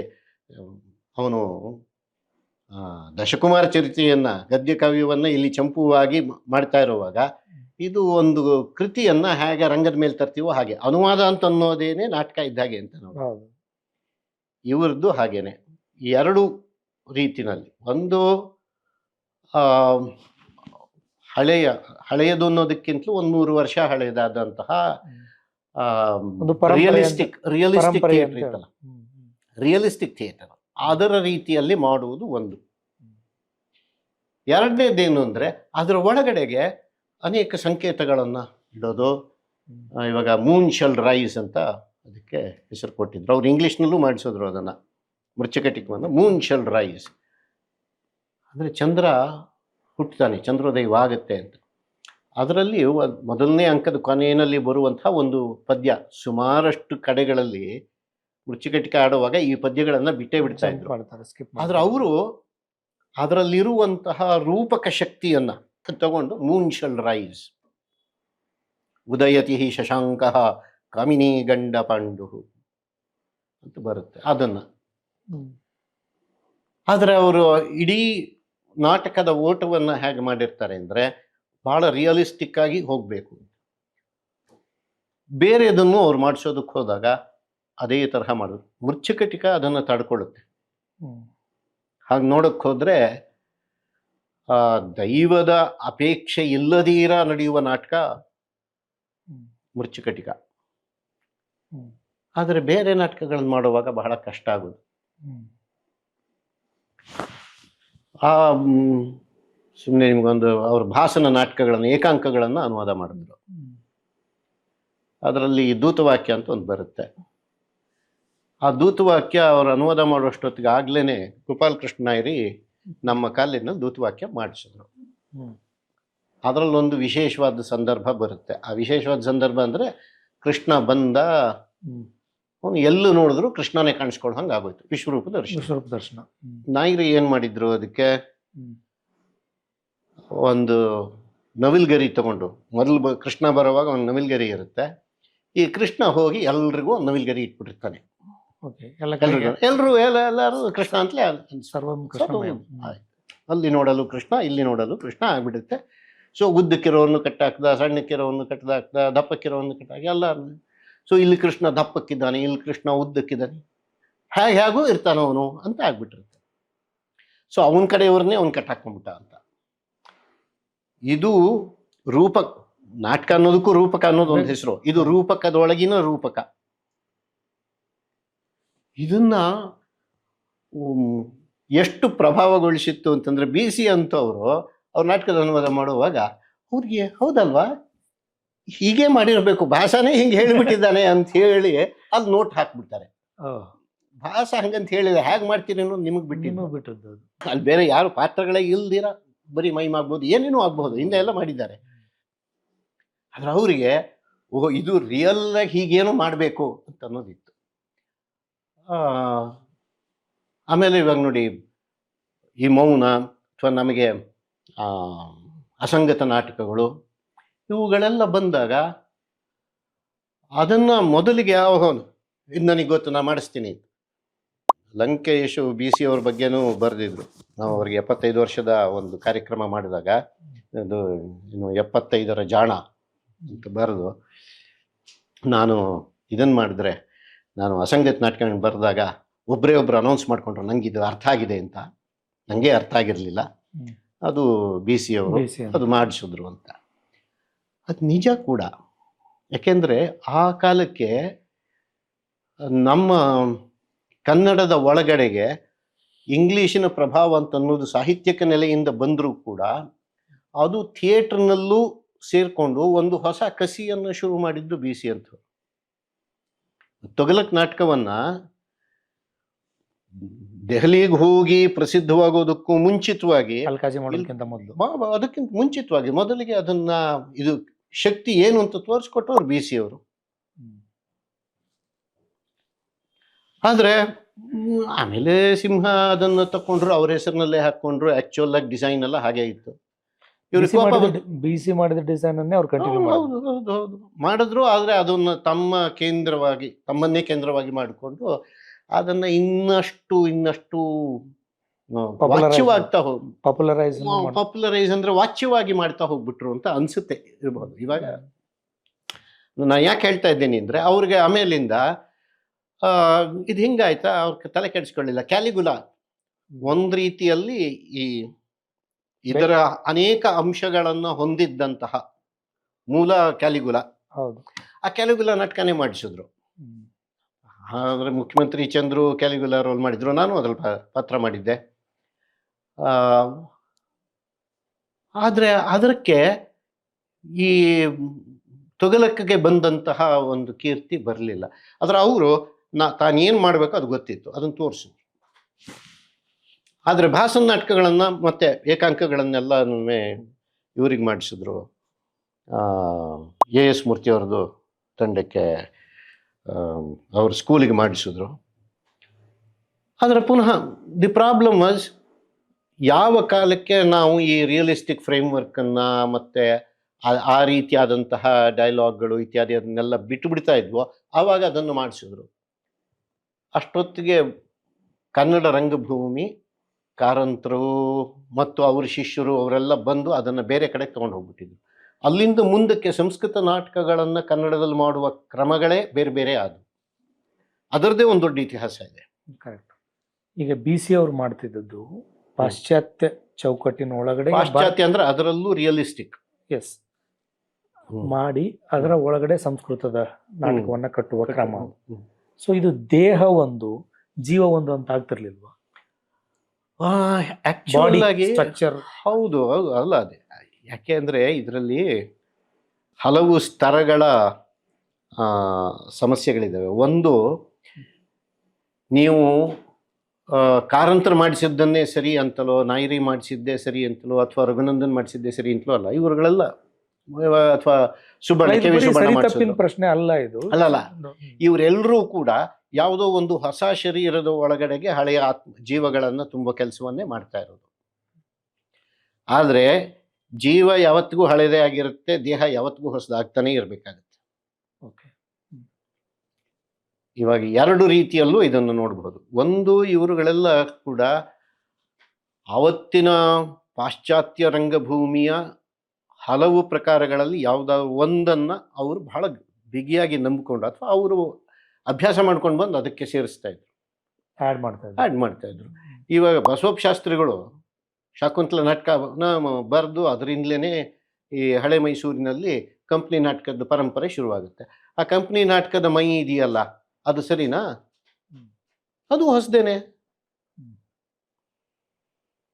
ಅವರು ಅದಕ್ಕೆ ಬೇಕಾದಂತಹ ಹೊಸ ಭಾಗಗಳನ್ನು ಸೇರಿಸಿದ್ರಲ್ವಾ. ಡ್ಯೂಯೆಟ್ ಅನ್ನೋದು ಇರಲಿಲ್ಲ. ಆದರೆ ನಾಗವೇಣಿ ನಗರಿಗೆ ನಾಪೋಗಿ ಬರುವೇನೆ ಅನ್ನುವಂಥ ಡ್ಯೂಯೆಟ್ ಸಾಂಗನ್ನು ಶಾಕುಂತಲದೊಳಗಡೆ ಸೇರಿಸ್ತಾರೆ. ಸೇರಿಸೋದಕ್ಕೆ ಇವ್ರಿಗೆ ಗೊತ್ತಿರುತ್ತೆ ಮತ್ತು ಅದು ಆವತ್ತಿಗೆ ಬೇಕಾಗಿರುತ್ತೆ ಮತ್ತು ಅದಕ್ಕೆ ಬೇಕಾಗಿರುವಂಥ ಸಂಗೀತವನ್ನು ಅವ್ರು ಸೃಷ್ಟಿ ಮಾಡ್ಕೋತಾರೆ. ಅಷ್ಟೊತ್ತಿಗಾಗ್ಲೇ ಪಾಶ್ಚಾತ್ಯ ಬ್ಯಾಂಡ್ಗಳೆಲ್ಲ ಇಲ್ಲಿಗೆ ಬಂದಿದ್ದಾವೆ. ಸೊ ಅವರು ಒಂದು ಹೊಸ ಶರೀರವನ್ನೇ ಕೊಟ್ಟಿದ್ದು. ಇನ್ನೊಂದು ಶೂರಸೇನ ಅಂತ ಹೇಳಿ ಒಥೆಲೋ ನಾಟಕ ಮಾಡಬೇಕಾದ್ರೆ ಆ ಶೇಕ್ಸ್ಪಿಯರ್ನ ನಾಟಕಕ್ಕೆ ಇಲ್ಲಿನ ಒಂದು ತೊಡಗಿಯನ್ನು ತೋರಿಸ್ಬಿಡ್ತಾರೆ, ಇಲ್ಲಿನ ದೇಹನ ಕೊಟ್ಬಿಡ್ತಾರಲ್ವಾ. ಸೊ ಇದೊಂದು ಅನುಸಂಧಾನ ಸದಾಕಾಲ ನಡೀತಾ ಇದೆ. ಪಾಶ್ಚಾತ್ಯ ನಾಟಕಗಳನ್ನು ಭಾರತೀಯ ಕ್ರಮದಲ್ಲಿ ಮಾಡುವುದು, ಭಾರತೀಯ ನಾಟಕಗಳನ್ನು ಪಾಶ್ಚಾತ್ಯ ಕ್ರಮದಲ್ಲಿ ಮಾಡುವುದು, ಇವೆರಡೂ ಕೂಡ ಒಂದು ಕಾಲದಲ್ಲಿ ಇದ್ದಂತಹ ತೊಯ್ದಾಟ. ಇವೆರಡು ಆಗ್ತಾನೆ ಇರುತ್ತವೆ, ಇವತ್ತಿಗೂ ಆಗ್ತಾ ಇರುತ್ತವೆ. ಇವಾಗ ನಾವು ಪಿರಂಡಲೋ ನಾಟಕನ ತಗೊಂಡು ಇಲ್ಲಿ ಮಾಡಿಸ್ತೀವಿ ಅಂತಂದ್ರೆ ಅವನು ಅಂದ್ಕೊಂಡಂಗೆ ಮಾಡಿಸ್ಬೇಕು ಅಂತ ಏನು ಏನಿಲ್ಲ ಏನಿಲ್ಲ ಇಲ್ವಲ್ಲ. ಆದರೆ ಎರಡನ್ನೂ ಬಲ್ಲಂತಹ ಶ್ರೀರಂಗರು ನಾಟಕ ಬರೆದಾಗ ಇದರಲ್ಲಿ ಪಿರಾಂಡೆಲ್ಲೋ ಇದ್ದಾನೆ ಅಂತ, ಅಥವಾ ಇದರಲ್ಲಿ ಬರ್ನಾರ್ಡ್ ಶಾ ಇದ್ದಾನೆ ಅಂತ ಯಾಕೆ ಇರೋದಿಲ್ಲ? ಎಲ್ಲರೂ ಇರ್ತಾರೆ. ಆದರೆ ಅವರನ್ನೆಲ್ಲ ಜೀರ್ಣ ಮಾಡಿಕೊಂಡ ಕನ್ನಡದ ಅಂದರೆ ಸಂಸ್ಕೃತದ ಅಧ್ಯಾಪಕರವರು ಕೂಡ ಹೌದು. ಕನ್ನಡದ ಪರಂಪರೆ ಬಲ್ಲವರು, ಯುರೋಪಿಯನ್ ಪರಂಪರೆ ಬಲ್ಲವರು, ಆಧುನಿಕವಾದಂತಹ ಮನಸ್ಸು ಎಲ್ಲವನ್ನು ಒಟ್ಟಿಗೆ ಸೇರಿಸ್ಕೊಂಡು ಬರೀತಾರಲ್ಲ. ಇದು ಇಷ್ಟೇನೆ ಅಂತ ಹೇಳೋಕೆ ಆಗಿರೋದಿಲ್ಲ. ಈಗ ಶ್ರೀರಂಗರು ನಾಟಕಗಳನ್ನು ಬರೆಯುವಾಗ ಅಷ್ಟೊತ್ತಿಗಾಗಲೇ ನಿರ್ದೇಶಕರ ಪ್ರವೇಶ ಅಂತ ಆಗಿರಲಿಲ್ಲ ಇನ್ನು. ಹಾಗಾಗಿ ಅವರೇ ನಿರ್ದೇಶನದ ವಿವರಗಳನ್ನು ಕೂಡ ಆಗಿಲ್ಲ. ಇವಾಗ ಅವರು ತುಂಬಾ ಮುಂಚೆ ಬರೆದಾಗ ಅವರೇ ಆ ನಾಟಕಗಳನ್ನು ಆಡಿಸ್ತಾ ಇದ್ರು. ಆದರೆ ಅವರು ಅದು ಕೂಡ ಬಂದಿದ್ರು. ನಿರ್ದೇಶನ ಅನ್ನೋ ಅರ್ಥದೊಳಗಲ್ಲ ಅದು. ಇಲ್ಲ, ಅದು ನಿರ್ದೇಶನವೇನೆ. ಎರಡೂ ರೀತಿಯಲ್ಲಿ ನೋಡಿ. ಒಂದು, ಅವರು ನಾಟಕ ಬರೆಯುವಾಗ ಅವ್ರಿಗೆ ಒಬ್ಬ ನಿರ್ದೇಶಕನ ಅವಶ್ಯಕತೆ ಇದೆ ಅಂತ ಅನ್ನೋದು ತುಂಬ ಹಿಂದೆ ಬರೆದ ಹರಿಜನ್ವಾರದಂತಹ ನಾಟಕಗಳಲ್ಲೂ ಕೂಡ ನಮಗದು ಕಾಣಿಸುತ್ತೆ. ಹೌದು. ಮತ್ತು ಅವ್ರು ನಾಟಕ ಮಾಡಿಸ್ತಾ ಇದ್ರಂತಲ್ಲ ಧಾರವಾಡದಲ್ಲಿ, ಅದು ಆಗ ಮಾಡಿದಂಥವ್ರು ಬೇರೆಯವರು. ಇವಾಗ ಇನ್ಫ್ಯಾಕ್ಟ್ ಅವ್ರ ಬಗ್ಗೆ ಒಂದು ಸಾಹಿತ್ಯದ ವಿರಾಟ್ ಪುರುಷ ಪುಸ್ತಕ ಬರೆದವರು ಅಮೂರವರು ಕೂಡ ಹೇಳ್ತಾ ಇದ್ರು, ಅವರು ನಾಟಕವನ್ನು ಕಲಿಸ್ತಾ ಇದ್ದ ರೀತಿ ಹೇಗೆ. ಆದರೆ ಮುಂದಕ್ಕೆ ಅವರು ಬೆಂಗಳೂರಿಗೆ ಬಂದ ಮೇಲೆ ನಾಟಕದ ಶಿಬಿರ ಅಂತ ಶುರು ಮಾಡೋದಕ್ಕೆ ಕಾರಣ ಏನು ಅಂದರೆ, ಒಬ್ಬ ನಿರ್ದೇಶಕ ಆ ನಾಟಕಕ್ಕೆ ಮಾತ್ರ ನಾಟಕ ಕಲಿಸ್ತಾ ಇರಬಹುದು. ಆದರೆ ಹಂಗಲ್ಲ, ನಾಟಕದ ಬಗ್ಗೆ ಜನರಲ್ ಆಗಿ ಮೊದಲು ತಿಳ್ಕೊಳ್ಬೇಕಾದದ್ದು ಕೆಲವು ಅಂಶಗಳಿದ್ದಾವೆ. ಆ ಕೆಲಸವನ್ನು ಮಾಡಿದ್ರು. ಅಂದರೆ ರಂಗ ಶಿಕ್ಷಣದ ಒಂದು ಜವಾಬ್ದಾರಿಯನ್ನು ಅವರು ಹೊತ್ಕೊಂಡ್ರು. ರಂಗ ಶಿಕ್ಷಣವಿಲ್ಲದಿರ ನಿರ್ದೇಶಕ ಅಂತನ್ನುವನು ಹೆಚ್ಚಿನ ಕೆಲಸ ಮಾಡ್ಲಾರ. ಆಮೇಲಿಂದ ಅವರಿಗೆ ತಮ್ಮ ನಾಟಕಗಳನ್ನ ಬರೀ ಮಾತಿನಲ್ಲಿ ಹೇಳುವಂಥದ್ದಲ್ಲ, ಇದು ಕ್ರಿಯೆಯಲ್ಲಿ ತೋರಿಸ್ಬೇಕಾದ್ರೆ ಬೇರೆ ಬೇರೆ ಪರಂಪರೆಗಳು ಗೊತ್ತಿಲ್ಲದೆ ಇರುವಂಥವ್ರು ಇದನ್ನು ಕೆಡಿಸಬಹುದು ಅನ್ನೋ ಒಂದು ಹೆದರಿಕೆಯಿಂದ ಬ್ರಾಕೆಟ್ಗಳಲ್ಲಿ ವಿಶೇಷವಾಗಿ ಹೇಳ್ತಾನೇ ಹೋದ್ರು. ಪ್ರಾಯಶಃ ಅವರು ಹಿಂದಿನವರಾಗಿದ್ದಿದ್ರೆ, ದೆಹಲಿನಲ್ಲಿ ಇದ್ದಿದ್ದಿದ್ರೆ ಹೀಗೆ ಬರಿಬೇಕಾದ ಅವಶ್ಯಕತೆ ಇರಲಿಲ್ವೇನೋ, ಬ್ರಾಕೆಟ್ಗಳನ್ನು ಕೊಡಬೇಕಾಗಿರ್ಲಿಲ್ಲ, ಬೇಕಾಗಿಲ್ಲ. ಆದರೆ ಈ ನಾಟಕ ಆಗೋದು ಬರೀ ಈ ನಾನು ಹೇಳ್ತಿರುವ ಈ ಡೈಲಾಗ್ನಿಂದ ಅಲ್ಲ. ನಾಟಕ ಅಂದ್ರೆ ಮುಂಚೆ ಎಲ್ಲ ಅಂದ್ಕೊಂಡಿದ್ದಿದ್ದು ಹಾಗೆ ತಾನೆ. ಮಾತು ಕಲಿತು ಮತ್ತೆ ಮಾತು ಕಲಿತು ಒಪ್ಸೋದು, ಮತ್ತೆ ಆ ಮಾತನ್ನ ಕಲಿಸಿ ಒಪ್ಸೋದಕ್ಕೆ ಅವ್ರು ಕೊಟ್ಟು ನಿರ್ದೇಶನ ಮಾಡೋಕ್ಕಾಗದೆ ಹೋದ್ರೆ ಅಯ್ಯೋ ಅದೇನೋ ಬರೆದಿದ್ದಾರೆ, ಇದು ಬರೀ ಓದುವ ನಾಟಕ. ಸಂಸರನ್ನ ನಾವು ಕಳ್ಕೊಂಡಿದ್ದ ಹಾಗೆ ಅಲ್ವಾ. ನೀವು ಇವಾಗ ರಣಧೀರ್ ಕಂಠೀರವ ಹೇಳಿದ್ನಲ್ಲ, ಅದು ಮೂಲತಃ ಸಂಸ್ಕರ ಕೃತಿಯನ್ನು ಆಧರಿಸಿದ್ದು. ಅದರ ಮೊದಲಲ್ಲಿ ಒಂದು ಪ್ಯಾನ್ ಮಾಡಿದ್ದು ಒಂದು ದೊಡ್ಡ ದೃಶ್ಯ ಬರುತ್ತಲ್ಲ, ಅದಷ್ಟನ್ನು ಕೂಡ ಅವ್ರು ಬ್ರಾಕೆಟ್ನಲ್ಲಿ ಕೊಟ್ಟಿದ್ದಾರೆ. ಹೌದು, ಡಿಸ್ಕ್ರಿಪ್ಷನ್. ಅದು ಡಿಸ್ಕ್ರಿಪ್ಷನ್ ಅಂದ್ರೆ ಹೀಗೆ ಒಂದು ಚಿತ್ರವನ್ನು ನೀನು ಯೋಚನೆ ಮಾಡ್ಕೋಬೇಕು. ಚಲನಚಿತ್ರಕ್ಕೋಸ್ಕರ ಬರೆದಿದ್ದಲ್ಲ ಅವರು. ಆದರೆ ಮನಸ್ಸಿನಲ್ಲಿ ಈ ಥರದ್ದು ಒಂದು ಕಲ್ಪನೆ ಇರಬೇಕಾಗತ್ತೆ, ನಿರ್ದೇಶಕನಿಗೆ ಇರಬೇಕಾಗತ್ತೆ. ಆ ನಿರ್ದೇಶಕ ಅಂತ ನೋವು ಇಲ್ಲದೆ ಇದ್ದಾಗ ನಾಟಕಕಾರನೇ ನಿರ್ದೇಶಕನ ಕೆಲಸನೂ ಮಾಡ್ತಾ ಇದ್ದ. ಅಂದ್ರೆ ಒಂದು ನಾಟಕ ಆಗ್ಬೇಕಾದ್ರೆ ಅದು ಒಬ್ಬನ ಕಲ್ಪನೆ ಮಾತ್ರ ಆಗಿರೋಕೆ ಸಾಧ್ಯ ಆಗಲ್ಲ. ಒಂದು ಇಡೀ ತಂಡದ ಕಲ್ಪನೆ ಆಗಬೇಕು. ಮತ್ತು ಆ ತಂಡಕ್ಕೆ ಸೃಜನಶೀಲವಾದ ಕಲ್ಪನಾ ಶಕ್ತಿ ಇರಬೇಕು. ಹಾಗೆ ಇಲ್ಲದೆ ಇದ್ದಾಗ ಸುಮ್ಮನೆ ಅವ್ರು ಬರೆದ್ರು ನಾ ಮಾಡಿದೆ ಅಂತಂದರೆ there is no creative process there. ಹಾಗಾಗಿ ಅವರು ಇವಾಗ ಅವರು ನಾಟಕದ ಒಳಗೆ ನಾಟಕ, ಸಂಭಾಷಣೆ ಒಳಗಡೆಗೆ ಸಂಭಾಷಣೆ, ಇದು ಇಲ್ಲೇ ಇದ್ದಂತಹ ಒಂದು ಪರಂಪರೆಯ ಕಥಾನಕದ ವಿಧಾನ. ಇವಾಗ ಕೇಳು ಜನಮೇ ಜಯ ಅಂಥದ್ರಲ್ಲೋ, ಅಥವಾ ಇನ್ನು ಈ ಮಹಾಭಾರತವನ್ನು ಆಧರಿಸ್ಕೊಂಡೇನೆ ಒಂದು ಕಡೆಗೆ ಧೃತರಾಷ್ಟ್ರನಿಗೆ ಹೇಳ್ತಾ ಇರೋದಿರುತ್ತೆ ಸಂಜೆ, ಮತ್ತು ಅದರೊಳಗಡೆಗೆ ಇನ್ನೊಬ್ಬ ಹೇಳೋದಿರುತ್ತೆ. ಇನ್ನೊಂದು ಕಡೆನಲ್ಲಿ ಅದು ಇವತ್ತಿನ ಒಬ್ಬ ರಾಜಕಾರಣಿ ಹೇಳ್ತಾ ಇರೋದು ಇರುತ್ತೆ. ಹೌದು. ಇದು ಒಂದ್ರೊಳಗಡೆ ಒಬ್ಬರಿಂದ ಹೇಳ್ತಾ ಇರೋದು ಹೌದು, ಮತ್ತು ಒಬ್ರು ಹೇಳ್ತಾ ಇರೋದು ಇನ್ನೊಬ್ಬರಲ್ಲಿ ಪ್ರತಿಫಲಿತವಾಗ್ತಾ ಇರೋದು ಹೌದು. ಈ ಥರದ ಆಲೋಚನೆಗಳು ನಮ್ಮಲ್ಲಿ ಆಡೋರ್ಗಾಗ್ಲಿ ನೋಡೋರ್ಗಾಗ್ಲಿ ಪರಿಚಯವೇ ಇಲ್ಲ ಅಂತ ಅಂದ್ಕೊಂಡ್ಬಿಟ್ಟಿದ್ಯಲ್ಲ, ಅದು ಒಂದು ದುರಾದೃಷ್ಟ. ಆವಾಗ ಅವ್ರು ಏನು ಮಾಡಿದ್ರು, ಅವ್ರು ತಾವೇ ನಾಟಕ ಆಡಿಸ್ಬೇಕು, ಇಲ್ಲ ಬೇರೆಯವ್ರು ನಾಟಕ ಆಡಿಸ್ಬೇಕಾದ್ರೆ ಅದಕ್ಕೆ ಅವ್ರು ಸೂಚನೆಗಳನ್ನು ಕೊಡ್ಬೇಕು. ಹಾಗೆ ನೋಡಕ್ ಹೋದ್ರೆ ಅದಕ್ಕೆ ಇನ್ನೂ ಹೊಸ ಅರ್ಥ ಕೊಡಕ್ ಹೋದವರು ಬಿ ವಿ ಕಾರಂತರಂತವ್ರೆ. ಆದ್ರೆ ಅವರು ಅದಕ್ಕೆ ಅಡ್ಡ ಹಾಕ್ಬಿಟ್ರು. ಸ್ವರ್ಗಕ್ಕೆ ಮೊರೆ ಬಾಗಿಲುಗಳಾದಾಗ ಇಲ್ಲ ಸಂಗೀತ ನೃತ್ಯ ಅದನ್ನೆಲ್ಲ ತರೋದಲ್ಲ, ಇದು ಯೋಚನೆನೂ ಮಾಡೋ ಹಂಗಿದ್ದಿರ್ಬೇಕು ಅಂತ. ಅದರಿಂದ ಅವರೇ ಕಳ್ಕೊಂಡ್ರು ಶ್ರೀರಂಗರು. ಆಮೇಲಿಂದ ಮುಂದೆ ಅವರು ಬರೆದಿದ್ದ ನಾಟಕಗಳನ್ನ ನಿಜವಾಗಿಯೂ ಆ ರೀತಿ ಪ್ರಯೋಗಕ್ಕೆ ಒಡ್ಡುವಂತಹದ್ದು ಕಡಿಮೆ ಆಗ್ಬಿಟ್ಟು. ಆದರೆ ಶ್ರೀರಂಗರ ಆಲೋಚನೆಯನ್ನ ಕಾರಂತರ ಉತ್ತರ ನಿರ್ದೇಶಕರು ಕ್ಯಾರಿ ಮಾಡಿದ್ರಲ್ಲ, ಅದನ್ನ ತುಂಬಾ ಎಫೆಕ್ಟಿವ್ ಆಗಿ ಕ್ಯಾರಿ ಮಾಡಿದ್ರು. ಕೆಲವರು ಮಾಡಿದ್ದಾರೆ. ಆದ್ರೂ ಕೂಡ ಈಗ ನೋಡಿ, BC ಅವರು ಮಾಡಿಸಿದ ಮೇಲಿಂದ ತುಘಲಕ್ಗೆ ಎಷ್ಟು ರೀತಿಯಾದಂಥ ಪ್ರಯೋಗಗಳಾದ್ವ, ಆ ತರಹ ಶ್ರೀರಂಗರ ನಾಟಕಗಳಿಗಾಯ್ತಾ? ಅಥವಾ ಕರ್ನಾಟಕ ಆಮೇಲೆ ಬರೆದ ನಾಟಕಗಳಿಗಾಗ್ಲಿ? ಆಸ್ ಎ ನಾಟಕಕಾರ ಶ್ರೀರಂಗರಿಗೆ ಆ ಭಾಗ್ಯ ಸಿಗಲಿಲ್ಲ. ಆದರೆ ಯಾವುದನ್ನ ವಿಚಾರ ಇರಬೇಕು ರಂಗದಲ್ಲಿ ಅಂತ ಹೇಳಿದ್ರು, ಅದನ್ನ ಎಂಟರ್ಟೈನ್ಮೆಂಟ್ಗೆ ಅಂದ್ರೆ ವೃತ್ತಿ ರಂಗ ಅಂದ್ರೆ ಫಾರ್ಸಿ ರಂಗಭೂಮಿಯ ವೃತ್ತಿ ರಂಗಭೂಮಿಯ ಎಲಿಮೆಂಟ್ಗಳನ್ನ ಇಟ್ಕೊಂಡು ನಾಟಕ ಅಂದ್ರೆ ಒಂದು ಮನರಂಜನೆ, ಒಂದು ಚಿತ್ರ ಕಟ್ಟುವ ಒಂದು ಎಂಟರ್ಟೈನ್ಮೆಂಟ್ ಅಂತ ಮಾಡಿದ್ದು ಕಾರಂತರು.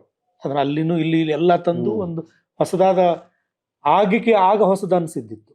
ಬಟ್ ಅದ್ ನಾಟಕ ಅಂದ್ರೆ ಅದಷ್ಟೇ ಅಲ್ಲ ಅಂತ ಹೇಳಿ ಅವರ ನಂತರದ ನಿರ್ದೇಶಕರು ಅಂದ್ರೆ ಕಾರಂತರ ನಂತರ ನಾಟಕ ಕಟ್ಟುವ ಕ್ರಿಯೆನಲ್ಲಿ ಬಹಳ ದೊಡ್ಡ ಮೇಜರ್ ಶಿಫ್ಟ್ ಆಗಿದ್ದು ಹಂಗೇನೆ ಅಲ್ವಾ. ಇಮೋಷನ್ ನಿಂದ, ಭಾವನೆಗಳಿಂದ, ಮನರಂಜನೆಯಿಂದ ಅದನ್ನ ವೈಚಾರಿಕತೆ ಕಡೆಗೆ ಹೇಳ್ಕೊಂಡು ಹೋದದ್ದು ಶ್ರೀರಂಗರು ಬೇರೆ ರೀತಿಯಿಂದ ಕನ್ನಡ ರಂಗಭೂಮಿಯನ್ನ ಸಂಪೂರ್ಣ ಒಪ್ತೀನಿ. ಇವಾಗ ಇದರಲ್ಲಿ 2-3 ವಿಷಯಗಳು ತಗಲಾಕೊಂಡಿದೆ. ಒಂದೇನು ಅಂದರೆ, ಇವಾಗ ಎಂಟರ್ಟೈನ್ಮೆಂಟ್ ಅಲ್ಲ ಅಂತಂದರೆ ಒಂದು ಪ್ರೊಫೆಷನಲ್ ಥಿಯೇಟರು ಎಂಟರ್ಟೈನ್ಮೆಂಟ್ ಇಲ್ದಿರ ಬದುಕೋಕ್ಕಾಗಲ್ಲ.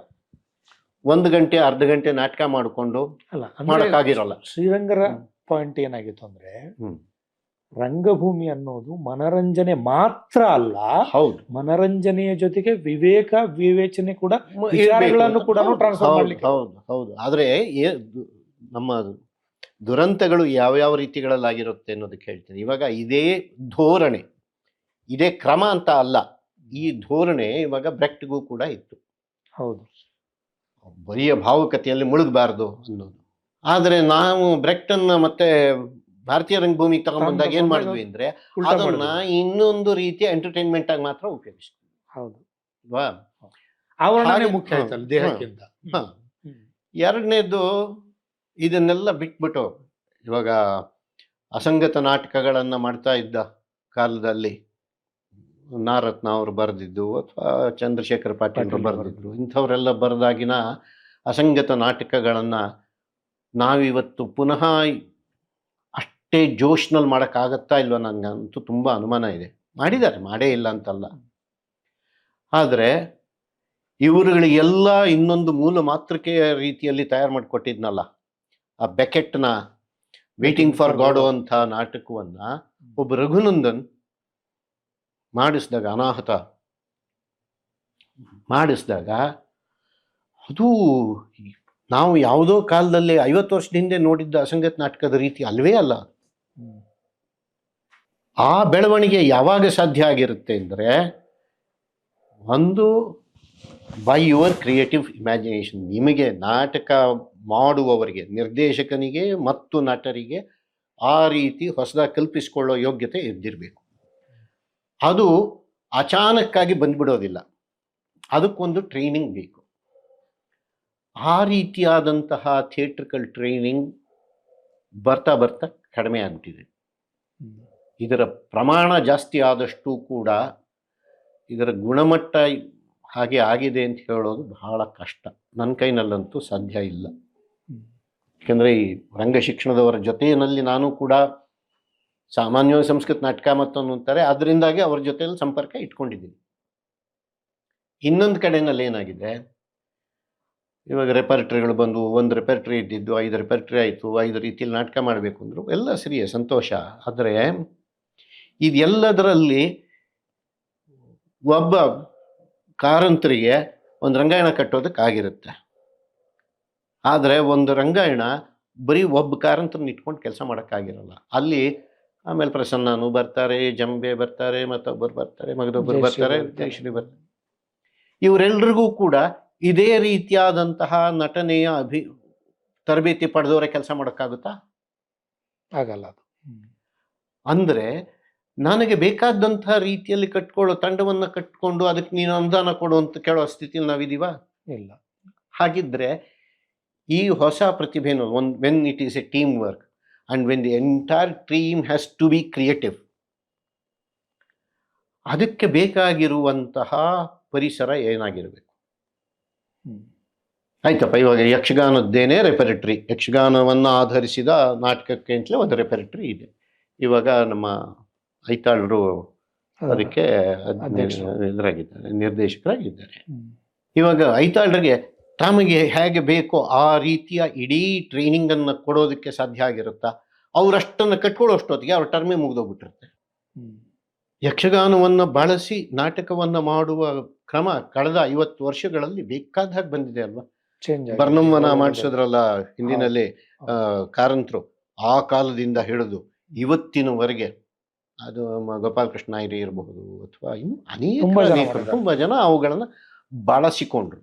ನಾ ಹೇಳೋದು ಬರೀ ಅದನ್ನು ಬಳಸ್ಕೊಳ್ಳೋದಷ್ಟೇ ಅಲ್ಲ, ಅದನ್ನೇ ತನ್ನ ಮಾಧ್ಯಮವಾಗಿ ಕಟ್ಟಿಕೊಳ್ಳೋದಕ್ಕೆ ಹೋಗೋದು ಬಹಳ ಕಷ್ಟ ಆಗುತ್ತೆ.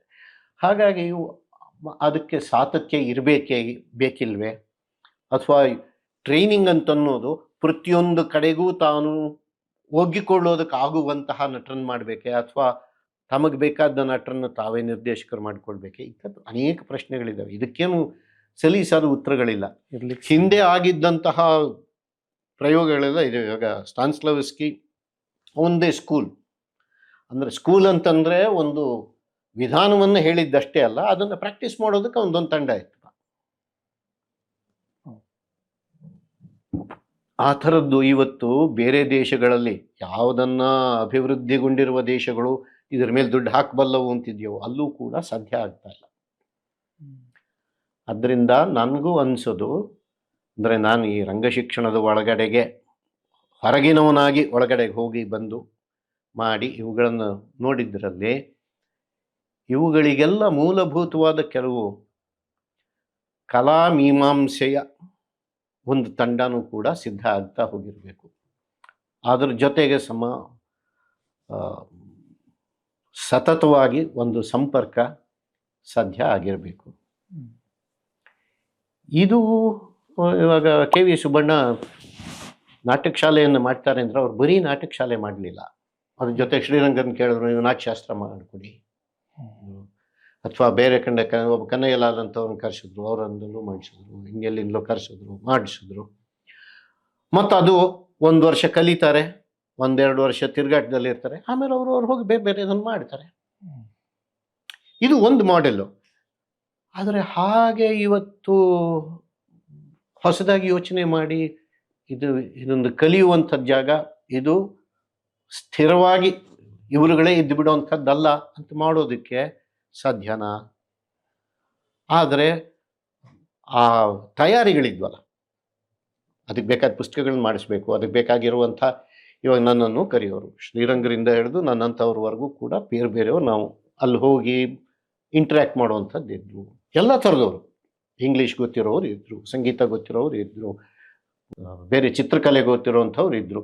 ಇವ್ರುಗಳೆಲ್ಲರನ್ನೂ ಕರ್ಕೊಂಡ್ಬಂದು ಅವರುಗಳ ಜೊತೆಯಲ್ಲಿ ಇವರೂ ಅದನ್ನು ನೋಡಿ ಹೊಸದಾಗಿ ಕಲಿಯೋರು, ಅವರು ಇವರುಗಳಿಂದ ಕಲಿಯೋರು. ಕಲ್ತ ಮೇಲೆ ಅದನ್ನು 1 ವರ್ಷ 2 ವರ್ಷ 3 ವರ್ಷ ಪ್ರಾಕ್ಟೀಸ್ ಮಾಡ್ತಾರೆ, ಬಿಡ್ತಾರೆ, ಬೇರೆ ಕಡೆಗೆ ಹೋಗ್ತಾರೆ ಅವರು. ಹಾಗಾಗಿ ಇವಾಗ ಎಷ್ಟೊಂದು ಕಡೆಯಲ್ಲಿ ಎಷ್ಟೆಲ್ಲ ಥರದ ರೀತಿಯ ಜನಗಳು ಇದ್ದಾರೆ. ಹೀಗೆ ಆಗಬೇಕು. ಆಗಬೇಕಾದ್ರೆ ಅದಕ್ಕೆ ಮತ್ತೆ ಇನ್ನೂ ಹೊಸ ಮಾಧ್ಯಮಗಳನ್ನು ನಾವು ಹುಡುಕೋಬೇಕು. ಇವತ್ತು ಜಗತ್ತು ಇನ್ನೂ ಚೆನ್ನಾಗಿ ಓಪನ್ ಅಪ್ ಆಗಿದೆ. ಯೂಟ್ಯೂಬ್ನಲ್ಲಿ ನಾನು ಜಗತ್ತಿನ ಬೇರೆ ಬೇರೆ ಕಡೆಗಳಲ್ಲಿ ಆಗಿರುವಂಥದ್ದನ್ನೆಲ್ಲ ನೋಡೋದಕ್ಕೆ ಸಾಧ್ಯ ಆಗಿರುತ್ತೆ. ಮತ್ತು ಇಲ್ಲಿ ಆಗಿದ್ದನ್ನು ಜಗತ್ತಿಗೆಲ್ಲ ತೋರಿಸೋದಕ್ಕೆ ಸಾಧ್ಯ ಆಗಿದೆ, ತೋರಿಸ್ಬೇಕಾಗಿರುತ್ತೆ. ಸೊ ಇದೆಲ್ಲ ಟೆಕ್ನಿಕಲ್ ಆಗಿ ಅಪ್ಡೇಟ್ ಆಗಬೇಕು. ನಮ್ಮ ಹೇಳುವ ಕೇಳುವ ವಿಧಾನಗಳಲ್ಲಿ ಬದಲಾಗಬೇಕು. ಆದರೆ ಎಲ್ಲದಕ್ಕಿಂತ ಮುಖ್ಯವಾಗಿ ಅಧ್ಯಯನಶೀಲರಾಗಿರಬೇಕು. ಮತ್ತು ಆ ಅಧ್ಯಯನಶೀಲತೆ ಅಂತ ಅನ್ನೋದು ಬೇರೆನೇ ರಿಸರ್ಚ್ ಅಂತ ಆಗಿರಬಾರ್ದು. ನೀವು ಮುಂಚೆ ಕೇಳಿದ ಪ್ರಶ್ನೆ ಇದೆಯಲ್ಲ, ಉತ್ತರ ಏನು ಅಂದರೆ ನಮ್ಮ ಸಂಶೋಧನೆಗಳು, ನಮ್ಮ ವಿದ್ವತ್ತು ಮತ್ತು ನಮ್ಮ ಪ್ರಯೋಗಗಳು ಮತ್ತು ಇದರಲ್ಲಿ ಮಾಡುವಂತಹ ಆ ಪ್ರೋಸೆಸ್, ಒಂದು ಪ್ರಕ್ರಿಯೆ ಇರುತ್ತಲ್ಲ, ಅದೆಲ್ಲವೂ ಕೂಡ ಒಂದು ಇನ್ನೊಂದ್ರ ಜೊತೆಗೆ ತಾಳಮೇಳಗಳು ಇರಬೇಕು, ಹೋಗ್ಬೇಕು. ಸರ್, ಈಗ ಈ ಶ್ರೀರಂಗರು ಹೇಗೆ ದೂರ ಬಿಟ್ಟು ಹೋದ್ರು ಕನ್ನಡ ರಂಗಭೂಮಿಯಿಂದ, ಈಗ ಯಾರು ಶ್ರೀರಂಗರ ನಾಡೋದೇ ಅಲ್ಲ, ಹಂಗೆ ಪರ್ವತವಾಣಿ ಕೂಡ ಹೋಗ್ಬಿಟ್ರು, ಕೈಲಾಸಂ ಕೂಡ ಹೋದ್ರು. ಹಂಗೆ ರಂಗಭೂಮಿ ಎರಡಿದೆ. ವರ್ತಮಾನದ ಆಟ ಆಗಿರೋದ್ರಿಂದ ನೀವು ಹಿಂಗ್ ಒಂದು ದೃಷ್ಟಿಯಿಂದ ನೋಡಿದ್ರೆ ಹೀಗೆ, ಇನ್ನೊಂದು ದೃಷ್ಟಿಯಿಂದ ನೋಡಿದ್ರೆ ಸಂಸರಿಗೆ ಅವರ ಕಾಲದಲ್ಲಿ ಆಗದೇ ಇದ್ದಂತಹ ಪ್ರಯೋಗಗಳು ಆಮೇಲಿಂದ ಆದವು. ಪೂತಿನ ಅವರು ಗೋಚರ ನಿರ್ಗಮನ ಬರದ 50 ವರ್ಷದ ಮೇಲೆ ಸ್ಟೇಜ್ ಆಯ್ತು. ಅದಕ್ಕೆ ಒಂದು ಬಹಳ ಒಳ್ಳೆ ಕ್ಲಾಸಿಕ್ ಆಗಿರುವಂತಹ ಪ್ರಯೋಗ ಬರೋಕ್ ಶುರು ಆಯ್ತು. ಅಲ್ಲೇ ಹಂಗೆ ಬಂತು. ಅಥವಾ ಎಷ್ಟೋ ಜನಕ್ಕೆ ಗೊತ್ತೇ ಇರಲಿಲ್ಲ ಧರ್ಮ ದುರಂತದಂತಹ ನಾಟಕ ಒಂದನ್ನ MR ಶ್ರೀನಿವಾಸ ಮೂರ್ತಿಗಳು ಬರೆದಿದ್ದಾರೆ ಅಂತ. ರಘುನಂದನ್ ಆ ನಾಟಕವನ್ನು ಮಾಡಿಸಿದಾಗ ಅದ್ಭುತವಾದ ನಾಟಕ, ಎಲ್ಲಿತ್ತಪ್ಪ ಇದು ಅಂತ ಅನ್ನಿಸ್ತು. ಅಂದ್ರೆ ಇವರುಗಳು ಎಲ್ಲ ಒಳ್ಳೆ ನಾಟಕಗಳನ್ನ ಬರೆದಿದ್ದಾರೆ. ಅದು ಆ ಕಾಲದಲ್ಲಿ ನಾಟಕ ಆಗದೇನೆ ಹೋಗಿದ್ದಿದ್ದು ಆಮೇಲಿಂದ ಆಗಿದೆ. ಇವಾಗ ರಾಜರತ್ನಂ ನಾಟಕಗಳನ್ನು ಬರೆದ್ರು. ಎಷ್ಟು ಜನಕ್ಕೆ ಜ್ಞಾಪಕನಾದ್ರೂ ಇದೆ ಅವ್ರ ನಾಟಕ ಬರೆದ್ರು ಅಂತ? ಆದ್ರೆ ಒಂದು ಕಾಲಕ್ಕೆ ಅವರ ಭರತ ಬಾಹುಬಲಿ ಇದನ್ನ ಅಂದ್ರೆ ಪುರಾಣವನ್ನ ಆಧಾರವಾಗಿ ಇಟ್ಕೊಂಡೇ ಬರೆದಿದ್ದು. ಆ ನಾಟಕ ಬಹಳ ಸೊಗಸಾದ ನಾಟಕ. ಇವತ್ತಿಗೆ ಅದು ಯುದ್ಧ ವಿರೋಧಿಯಾದಂತಹ ನಾಟಕ. ಅದನ್ನ ರಘುನಂದನ್ ಒಂದು ಕ್ಲಾಸ್ ರೂಮ್ ಪ್ರೊಡಕ್ಷನ್ ಆಗಿ ಮಾಡಿದ್ರು. ಅಷ್ಟೇ ಯಾಕೆ, ಭಾಸನ ಅಂತವನಿಗೇನೆ 1000 ವರ್ಷ ಅವನನ್ನು ಕೇಳಿದಿರಾನೆ ಹೊರಟೋಗ್ಬಿಟ್ಟಿದ್ದ. ಹೌದು. ಆಮೇಲೆ ಎಲ್ಲೋ ಒಂದ್ ಕಡೆಯಲ್ಲಿ ಸಿಕ್ತು, ನಾಟಕ ಓದಿದ್ರು. ಆಮೇಲಿಂದ ಇದೇನು ನಾಟ್ಯಶಾಸ್ತ್ರಕ್ಕಿಂತ ಇದೇನು ಬೇರೆ ತರ ಇದೆ ಅಂದ್ರು. ಇವತ್ತಿನ ದಿವಸ ಭಾಸ ಕಾಳಿದಾಸನಿಗಿಂತಲೂ ಹೆಚ್ಚು ವ್ಯಾಪ್ತಿಯನ್ನ ಪಡೆದ ಭಾರತೀಯ ನಾಟಕಕಾರನಾಗಿ ರಂಗಭೂಮಿ ಮೇಲೆ ಇದ್ದಾನೆ.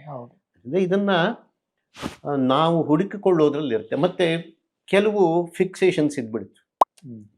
AR ಕೃಷ್ಣಶಾಸ್ತ್ರಿಗಳು ಸಂಸ್ಕೃತ ನಾಟಕ ಅಂತ ಬರೆದ್ರು. ಅದರೊಳಗಡೆಗೆ ಈ ಪ್ರಹಸನ ಇತ್ಯಾದಿಗಳು ಇವೆಲ್ಲನೂ ಏನು ಬಹಳ ಕೆಟ್ಟದಾಗಿರುತ್ತವೆ, ಪೋಲಿ ಆಗಿರುತ್ತವೆ, ಇದೆಲ್ಲ ಮುಖ್ಯವೇ ಅಲ್ಲ ಅಂತಂದ್ರು. ಹಂಗಂತ ಏನ್ ಬಿಟ್ಟು ಹೋಗ್ಲಿಲ್ಲ ಅವು. ಆದರೆ ಭಗವದ್ವಜ್ಜಕೀಯಂ ಅಂತ ನಾಟಕವನ್ನ ಸುಳೆ ಸನ್ಯಾಸಿ ಅಂತ ಇದರಲ್ಲೂ ಮಾಡಿ ಅನುವಾದ ಮಾಡಿ ಸುಬ್ಬಣ್ಣ ಈಗೊಂದು 45 ವರ್ಷದ ಹಿಂದೆ ಗಮನಕ್ಕೆ ತಗೊಂಬಂದ್ಮೇಲೆ ಎಲ್ಲ ಕಡೆನಲ್ಲೂ ಅದನ್ನು ಮಾತನಾಡ್ತಾರೆ. ಇವಾಗ ಅದೊಂದು ಪ್ರಸಿದ್ಧವಾದ ನಾಟಕವೇ ಆಗ್ಬಿಟ್ಟಿದೆ. ಹೀಗೆ ಕೆಲವೊಂದು ನಾಟಕ, ಮತ್ತು ಅದು ಬೇರೆ ಅಲ್ಲಿವರೆಗೂ ಇರುವಂಥ ನಾಟಕಗಳಿಗಿಂತ ತುಂಬ ಭಿನ್ನವಾದ ಮತ್ತು ವಿಲಾಸ ಪ್ರಹಸನ ಅಂತಿದೆ. ಈ ದೇಶದಲ್ಲಿ ಕಾಪಾಲಿಕರು, ಬೌದ್ಧರು ಇವ್ರನ್ನೆಲ್ಲ ಇಟ್ಕೊಂಡು ಧರ್ಮವನ್ನ ಕುರಿತು ಹಾಸ್ಯದ ನಾಟಕ ಅಂತ ಅನ್ನೋದು ಕೇಳಿದ್ದೀರಾ ನೀವು? ಮತ್ತು ವಿಲಾಸ ಪ್ರಹಸನ ಅಂಥದ್ದೊಂದು ನಾಟಕ. ಮತ್ತು ಅದನ್ನು ಬರೆದವನು ಮಹೇಂದ್ರ ವಿಕ್ರಮವರ್ಮ ಅಂತ, ಪಲ್ಲವರ ದೊರೆ. ಒಬ್ಬ ರಾಜನೇ ಬರೆದಿದ್ರು ಕೂಡ, ಬಹಳ ಚೆನ್ನಾಗಿದ್ರು ಕೂಡ, ಒಂದು ಕಾಲಕ್ಕೆ ಅದು ಪ್ರಸಿದ್ಧವಾಗಿದ್ದರೂ ಕೂಡ, ಕೂಡಿಯಾಟ್ಟಂನಲ್ಲೂ ಅದನ್ನು ಆಡ್ತಾ ಇದ್ರು ಕೂಡ ಹಿಂದಕ್ಕೆ ಸರಿ. ಯಾಕೆ ಸರಿದೋಯ್ತು ಅಂತಂದ್ರೆ, ನಾವು ಯುರೋಪಿಯನ್ ಮೆಥಡಿನ ಕೆಲವು ಇದು ಒಳ್ಳೆಯದು, ಇದು ಪೋಲಿ, ಇದು ಸರಿಯಲ್ಲ, ಇದು ಶಿಷ್ಟ, ಇದು ಅಲ್ಲ ಅಂತೆಲ್ಲ ಹೇಳೋದಕ್ಕೆ ಶುರು ಮಾಡ್ಕೊಂಡ್ವಿ. ಸ್ವಲ್ಪ ಕಾಲದಲ್ಲಿ ಅದು ಬದಲಾಯ್ತು.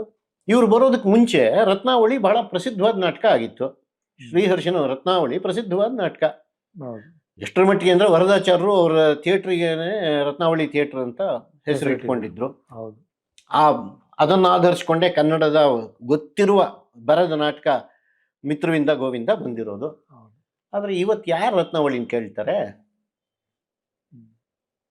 ಎಲ್ಲದಕ್ಕೂ ಕೂಡ ಚಕ್ರಾರ ಪಂಕ್ತಿರಿವ ಗಚ್ಚತಿ ಭಾಗ್ಯ ಪಂಕ್ತಿ ಎನ್ನಲ್ಲ ಭಾಷ, ಎಲ್ಲದಕ್ಕೂ ಇದಾಗುತ್ತೆ. ಅಂಥವ್ರದ್ದೇ ಹಾಗಾಯ್ತಂತೆ. ಅದೇ ಶ್ರೀಹರ್ಷನ ನಾಗಾನಂದ ನಾಟಕ ಒಂದು ರೀತಿಯಲ್ಲಿ ಇವತ್ತಿಗೂ ನಮಗೆ ಮುಖ್ಯ. ಭಟ್ಟನಾರಾಯಣ ಅಂತ ವೇಣಿ ಸಂಹಾರ ಬರೆದ ಒಂದು ಕಾಲಕ್ಕೆ ಪ್ರಸಿದ್ಧವಾದ ನಾಟಕ. ಇವತ್ತಿನ ತಮಿಳುನಾಡಿನಲ್ಲಿರುವ ಈ ದ್ರೌಪದಿಯನ್ನು ಕುರಿತಾದ ನಾಟಕಗಳಲ್ಲಿ ಅದರ ನೆರಳನ್ನು ನಾವು ಕಾಣ್ತೀವಿ. ಇಲ್ಲಿ ನಿಜವಾಗ್ಲೂ ಪ್ರಯತ್ನ ಪಟ್ಟರೆ ಅದೊಂದು ಬಹಳ ಒಳ್ಳೆ ನಾಟಕ ಆಗಬಹುದಾದದ್ದು. ಅದಕ್ಕೆ ಎಲ್ಲ ಲಕ್ಷಣಗಳು ಇದ್ದಾವೆ. ರನ್ನನಂಥವನು ಮೆಚ್ಚಿಕೊಂಡು ಅದರ ಮಾತುಗಳನ್ನು ತಾನು ಉದಹರಿಸಿರುವಂತಹ ನಾಟಕ ಅದು.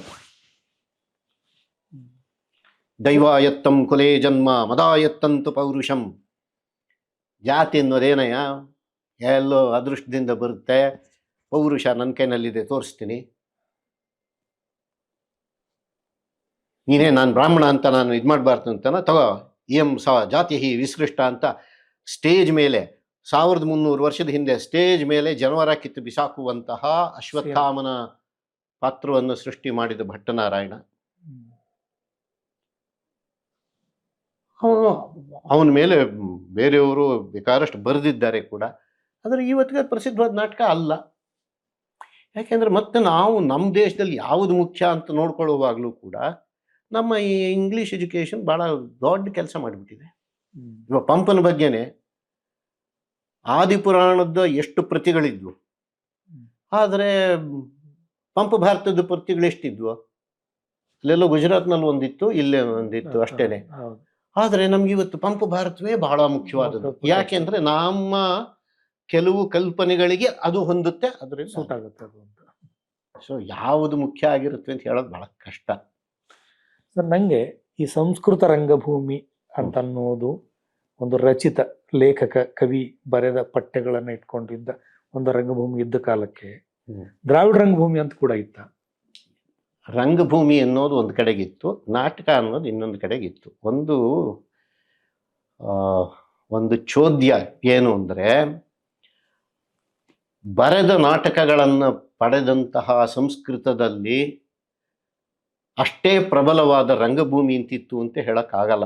ಯಾಕೆಂದ್ರೆ ಶುದ್ಧಾಂಗ ಸಂಸ್ಕೃತದಲ್ಲಿರುವ ನಾಟಕ ಅನ್ನೋದೇ ಇಲ್ಲ. 1-2-3 ನಾಟಕ ಬಿಟ್ರೆ, ಎಲ್ಲ ಈ ದೂತವಾಕ್ಯದಂತಹ 1-2 ನಾಟಕಗಳನ್ನು ಬಿಟ್ರೆ ಸಂಸ್ಕೃತ ಅಲ್ಲ. ಹಾಗೆ ಈ ದೇಶದಲ್ಲಿ ಬೇರೆ ಬೇರೆ ಭಾಷೆಗಳು ಇದ್ವು, ಹಾಗೆ ಅದು ಅನೇಕ ಭಾಷೆಗಳಿಂದ ಕೂಡಿರೋದು. ಆದರೆ ಇಡೀ ಭಾರತದ ಎಲ್ಲ ಪ್ರಾಂತ್ಯಗಳಲ್ಲಿಯೂ ಕೂಡ ದ್ರಾವಿಡ, ಉತ್ತರೇಯ, ಮಧ್ಯ ಭಾರತ ಎಲ್ಲ ಕಡೆಗಳಲ್ಲಿಯೂ ಕೂಡ ಬಹಳ ವೈಬ್ರೆಂಟ್ ಆದಂತಹ ಥಿಯೇಟ್ರಿಕಲ್ ಪ್ರಾಕ್ಟೀಸ್ ಒಂದಿತ್ತು. ಎಲ್ಲ ಕಾಲಕ್ಕೂ ಇತ್ತು, ಎಲ್ಲ ಕಾಲಕ್ಕೂ ಇತ್ತು.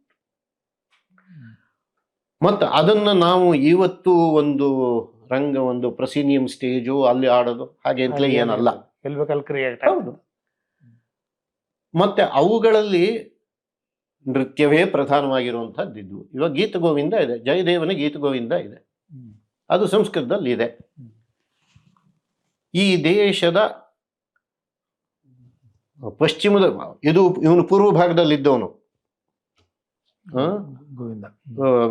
ಜಯದೇವ. ಆದರೆ ಪಶ್ಚಿಮದಲ್ಲಿ ಇರುವಂತಹ ಗುಜರಾತಿನಲ್ಲಿಯೂ, ದಕ್ಷಿಣದ ತುದಿಯಲ್ಲಿದ್ದ ಕೇರಳದಲ್ಲಿಯೂ ಇದೇ ಗೀತ ಗೋವಿಂದವನ್ನು ಬೇರೆ ಬೇರೆ ರೀತಿಯಲ್ಲಿ ಹಾಡುವುದು, ನೃತ್ಯ ಮಾಡುವುದು, ನಾಟ್ಯವಾಗಿ ಮಾಡುವುದು ಒಂದು ದೊಡ್ಡ ಪರಂಪರೆ ಇದೆ. ಮತ್ತು ಗೀತ ಗೋವಿಂದ ಅದು ಯದಿ ಹರಿ ಸ್ಮರಣೆ ಸರಸಂ ಮನಃ ಯದಿ ವಿಲಾಸ ಕಥಾಸು ಕುತೂಹಲಂ. ನಿನಗೆ ವಿಲಾಸದ ಕಥೆಯಲ್ಲಿ ಕುತೂಹಲ ಇದ್ರೆ ಸಾಕಪ್ಪ. ಮೃದುಲ ಕೋಮಲ ಕಾಂತಿ ಪದಾವಲಿ ಶೃಣು ತದಾ ಜಯದೇವ ಸರಸ್ವತಿ. ಆದ್ರೆ ಅವನು ಪದ್ಮಾವತಿ ಚರಣಚಾರಣ ಚಕ್ರವರ್ತಿ ಅಂತ ಹೇಳ್ದ. ಪದ್ಮಾವತಿಯ ಅವಳ ನೃತ್ಯದ ಅವಳ ಹೆಜ್ಜೆಗೆ ಹೊಂದು ಹಾಗೆ ಬರದಂಥವನು. ಮತ್ತು ನೀವು ಯಾವ ನೃತ್ಯ ಪರಂಪರೆಯಲ್ಲಿ ನೋಡಿ, ಜಯದೇವನ ಅಷ್ಟಪದಿಗಳು ಇಲ್ದಿರೋ ಇರುವಂಥದ್ದು ಇದೆಯಾ? ಇಲ್ಲ. ಹೇಗಾಯ್ತು? ಅದು ಬರೀ ಹೋಗ್ತಾರೆ ಅಂತೀರಾ? ಮತ್ತು ಅದಕ್ಕೊಂದು ಥಿಯೇಟ್ರ್ ಇರಲಿಲ್ಲ ಅಂತ ಹೇಳೋಕ್ಕೆ ಸಾಧ್ಯನಾ? ಮತ್ತು ಅದರ ರೆಪ್ಲಿಕಾಗಳು ನಿಮಗೆ ಎಲ್ಲ ಶಿಲ್ಪಗಳಲ್ಲೂ ಕೂಡ ಕಾಣಿಸ್ಕೊಳಕ್ಕೆ ಬಂದ್ಬಿಟ್ವಲ್ವ? ಇಷ್ಟಾಗಿ ರಾಧೆ ಅನ್ನುವ ಪಾತ್ರ ಪುರಾಣದಲ್ಲಿ ಇಲ್ಲದೇನೆ ಇರುವಂಥದ್ದು. ಹೌದು. ಅಂದರೆ ನಾ ಹೇಳೋದು, ಈ ಉತ್ತರದ್ದು, ದಕ್ಷಿಣದ್ದು, ಸಂಸ್ಕೃತದ್ದು, ಪ್ರಾಕೃತದ್ದು, ಇವುಗಳ ಮಧ್ಯದಲ್ಲಿ ಬೇಂದ್ರೆ ಒಂದು ಒಳ್ಳೆ ಮಾತು ಹೇಳ್ತಾರೆ, ಇವ್ರದ್ದೆಲ್ಲ ದಾಯಾದಿ ಸಂಬಂಧ ಅಂತ. ದಾಯಾದಿತನದಲ್ಲೇ ಬಂಧು ಬಾಂಧವ ರೀತಿ. ಒಂದೇ ರಕ್ತ ಹಂಚ್ಕೊಂಡು ಮಾಡ್ತಾರೆ. ಜಗಳನೂ ಇರುತ್ತಪ್ಪ. ದಾಯಾದಿ ಜಗಳನೇ ದೊಡ್ಡ ಜಗಳ. ಹೌದು. ಆದ್ರೆ ದಾಯಾದಿತನದಲ್ಲೇ ಬಂಧು ಬಾಂಧವ ರೀತಿ. ಅದರಿಂದ ಇದೆಯಲ್ಲ, ಈ ಸಂಸ್ಕೃತ ಮತ್ತು ಈ ದೇಶದ ಬೇರೆ ಎಲ್ಲ ಭಾಷೆಗಳಿಗಿರುವಂಥದ್ದು ಈ ರೀತಿಯ ದಾಯಾದಿ ಸಂಬಂಧ. ಮತ್ತು ಅದರಲ್ಲಿ ರಾಜಕೀಯ ಕಾರಣಗಳಿಂದಾಗಲೂ ಕೂಡ ಬೇಕಾದಷ್ಟು ಪಲ್ಲಟಗಳಾಗಿದ್ದಾವೆ, ಬದಲಾವಣೆಗಳಾಗಿದ್ದಾವೆ. ಮತ್ತು ಆವತ್ತು ಇವತ್ತು ಆಡ್ತಾ ಇದ್ದಂಥ ನಾಟಕ ಇರಲಿಲ್ಲ, ಖಂಡಿತವಾಗಿಯೂ ಅಲ್ಲ. ಆದರೆ ಅವತ್ತು ಹೇಗಿತ್ತು, ಇದನ್ನ ಅನೇಕ ರೀತಿಯಲ್ಲಿ ರೀಕನ್ಸ್ಟ್ರಕ್ಟ್ ಮಾಡಬಹುದಾಗಿರುತ್ತೆ. ಅದಕ್ಕೆ ಒಂದು ಕಡೆಗೆ ನಮಗೆ ಬರೆದ ನಾಟಕಗಳು ಒಂದು ಕಡೆಗಿದ್ರೆ, ಸಂಸ್ಕೃತದ ನಾಟಕಗಳು ಇದನ್ನ ಆಶ್ರಯಿಸಿ ಅಂತಲ್ಲ, ಇದರಿಂದ ನಾಟಕಗಳು ಇದನ್ನೂ ಒಳಗೊಂಡಂತೆ ಆಡ್ತಾ ಇದ್ದ ನಾಟಕಗಳ ಹಲವು ಮಾಡೆಲ್ಗಳು ಗೊತ್ತಾಗುತ್ತವೆ. ಮತ್ತು ಅವುಗಳು ಯಾವುದೂ ಕೂಡ ಒಂದು ಕಾಲದಲ್ಲಿ ಇದ್ದ ಹಾಗೆ ಇನ್ನೊಂದು ಕಾಲದಲ್ಲಿ ಇರಲಿಲ್ಲ, ಆಯಾ ಪ್ರಾಂತ್ಯದಲ್ಲೇನೆ. ಕೃಷ್ಣ ಪಾರಿಜಾತದ ರೀತಿ. ಇವಾಗ ಕೃಷ್ಣ ಪಾರಿಜಾತದಲ್ಲಿ ದೂತಿಯ ಪಾತ್ರ ಬರುತ್ತೆ. Not historical at all. ಮತ್ತೆ ಆ ದೂತಿ ಇವಳು ಬರ್ತಾಳದ ಕೊರವಂಜಿ, ಈ ಕೊರವಂಜಿ ಪಾತ್ರ ಎಲ್ಲಿಂದಿದು? ಆದರೆ ನೀವು ನಾಟ್ಯಶಾಸ್ತ್ರ ನೋಡಿದ್ರೆ ಅದರಲ್ಲಿ ಈ ಭೂಮಿಕಾ ಅಂತನ್ನೋದರ ಬಗ್ಗೆ ಹೇಳೋವಾಗ ದೂತಿ ಅಂತನ್ನುವ ಇನ್ನು ಒಂದು ಪಾತ್ರದ ಬಗ್ಗೆನೇ ಹೇಳ್ತಾರೆ. ನಿಮ್ಗೆ ಆ ದೂತಿ ಅಂತನ್ನೋ ಪಾತ್ರ ಸಂಸ್ಕೃತ ನಾಟಕಗಳಲ್ಲಿ ಬರೋದೇ ಇಲ್ಲ. ಇಲ್ಲಿ ಬಂದಿದೆ, ಕೊರವಂಜಿನ ಬರ್ತಾಳೆ. ಹಾಗಿದ್ರೆ ಕೊರವಂಜಿ ಪಾತ್ರ ದ್ರಾವಿಡ ಅಂತ ಹೇಳೋಕ್ಕಾಗಿರುತ್ತಾ? ಮತ್ತು ಅಲ್ಲಿ ಯಾಕೆ ಬಂತದು? ಮತ್ತು ದೇವರನ್ನು ಕೂಡ ಒಂದು ಮಗುವ ಕಂಕಳಲ್ಲಿ ಎತ್ಕೊಂಡು ಹೋಗ್ಬೋದಾದದ್ದು. ಹೌದು. ಮತ್ತು ನಾವು ಇವತ್ತು ಭಕ್ತಿಯ ಪರಂಪರೆಯ ಬಗ್ಗೆ ಮಾತನಾಡ್ತೀವಿ. ಈ ಭಕ್ತಿ ಪರಂಪರೆಯಲ್ಲಿಯೂ ಅಷ್ಟೇ, ಆ ಭಕ್ತಿಯಿಂದ ಬಂದಂತಹ ವೇದಾಂತದ ಪರಂಪರೆ ಇದೆಯಲ್ಲ ಶ್ರೀ ವೈಷ್ಣವರದು, ಅದಕ್ಕೆ ಅವರು ಉಭಯ ವೇದಾಂತ ಅಂತ ಕರೆದ್ರು. ಅದು ಸಂಸ್ಕೃತದ್ದೂ ಹೌದು, ದ್ರಾವಿಡದ್ದು ಹೌದು. ವೇದಂ ತಮಿಳ್ ಸೈಂದಾರ್, ವೇದವನ್ನೇ ತಮಿಳು ಮಾಡಿದರು. ಅದರಿಂದ ಈ ಎರಡು ಪರಂಪರೆಗಳು ಇದೆಯಲ್ಲ, ಇವು ದಾಯಾದಿ ಸಂಬಂಧದಲ್ಲಿ ಇರೋವು. ಇಬ್ಬರು ಜಗಳ ಆಡ್ತಾ ಇರ್ತಾರೆ, ಆದರೆ ಇಬ್ಬರು ಒಂದೇ ಮನೆಯವರು, ಇಬ್ಬರು ಸಂತತಿಯೂ ಒಂದೇನೆ. ಸಂಬಂಧ ಇದ್ದೇ ಇರುತ್ತೆ. ಸಂಬಂಧ ಇದೆ ಎಂದು ಮಾತ್ರಕ್ಕೆ ಜಗಳ ಇರಬಾರ್ದು ಅಂತ ಏನಲ್ಲ, ಜಗಳನೂ ಇರುತ್ತೆ.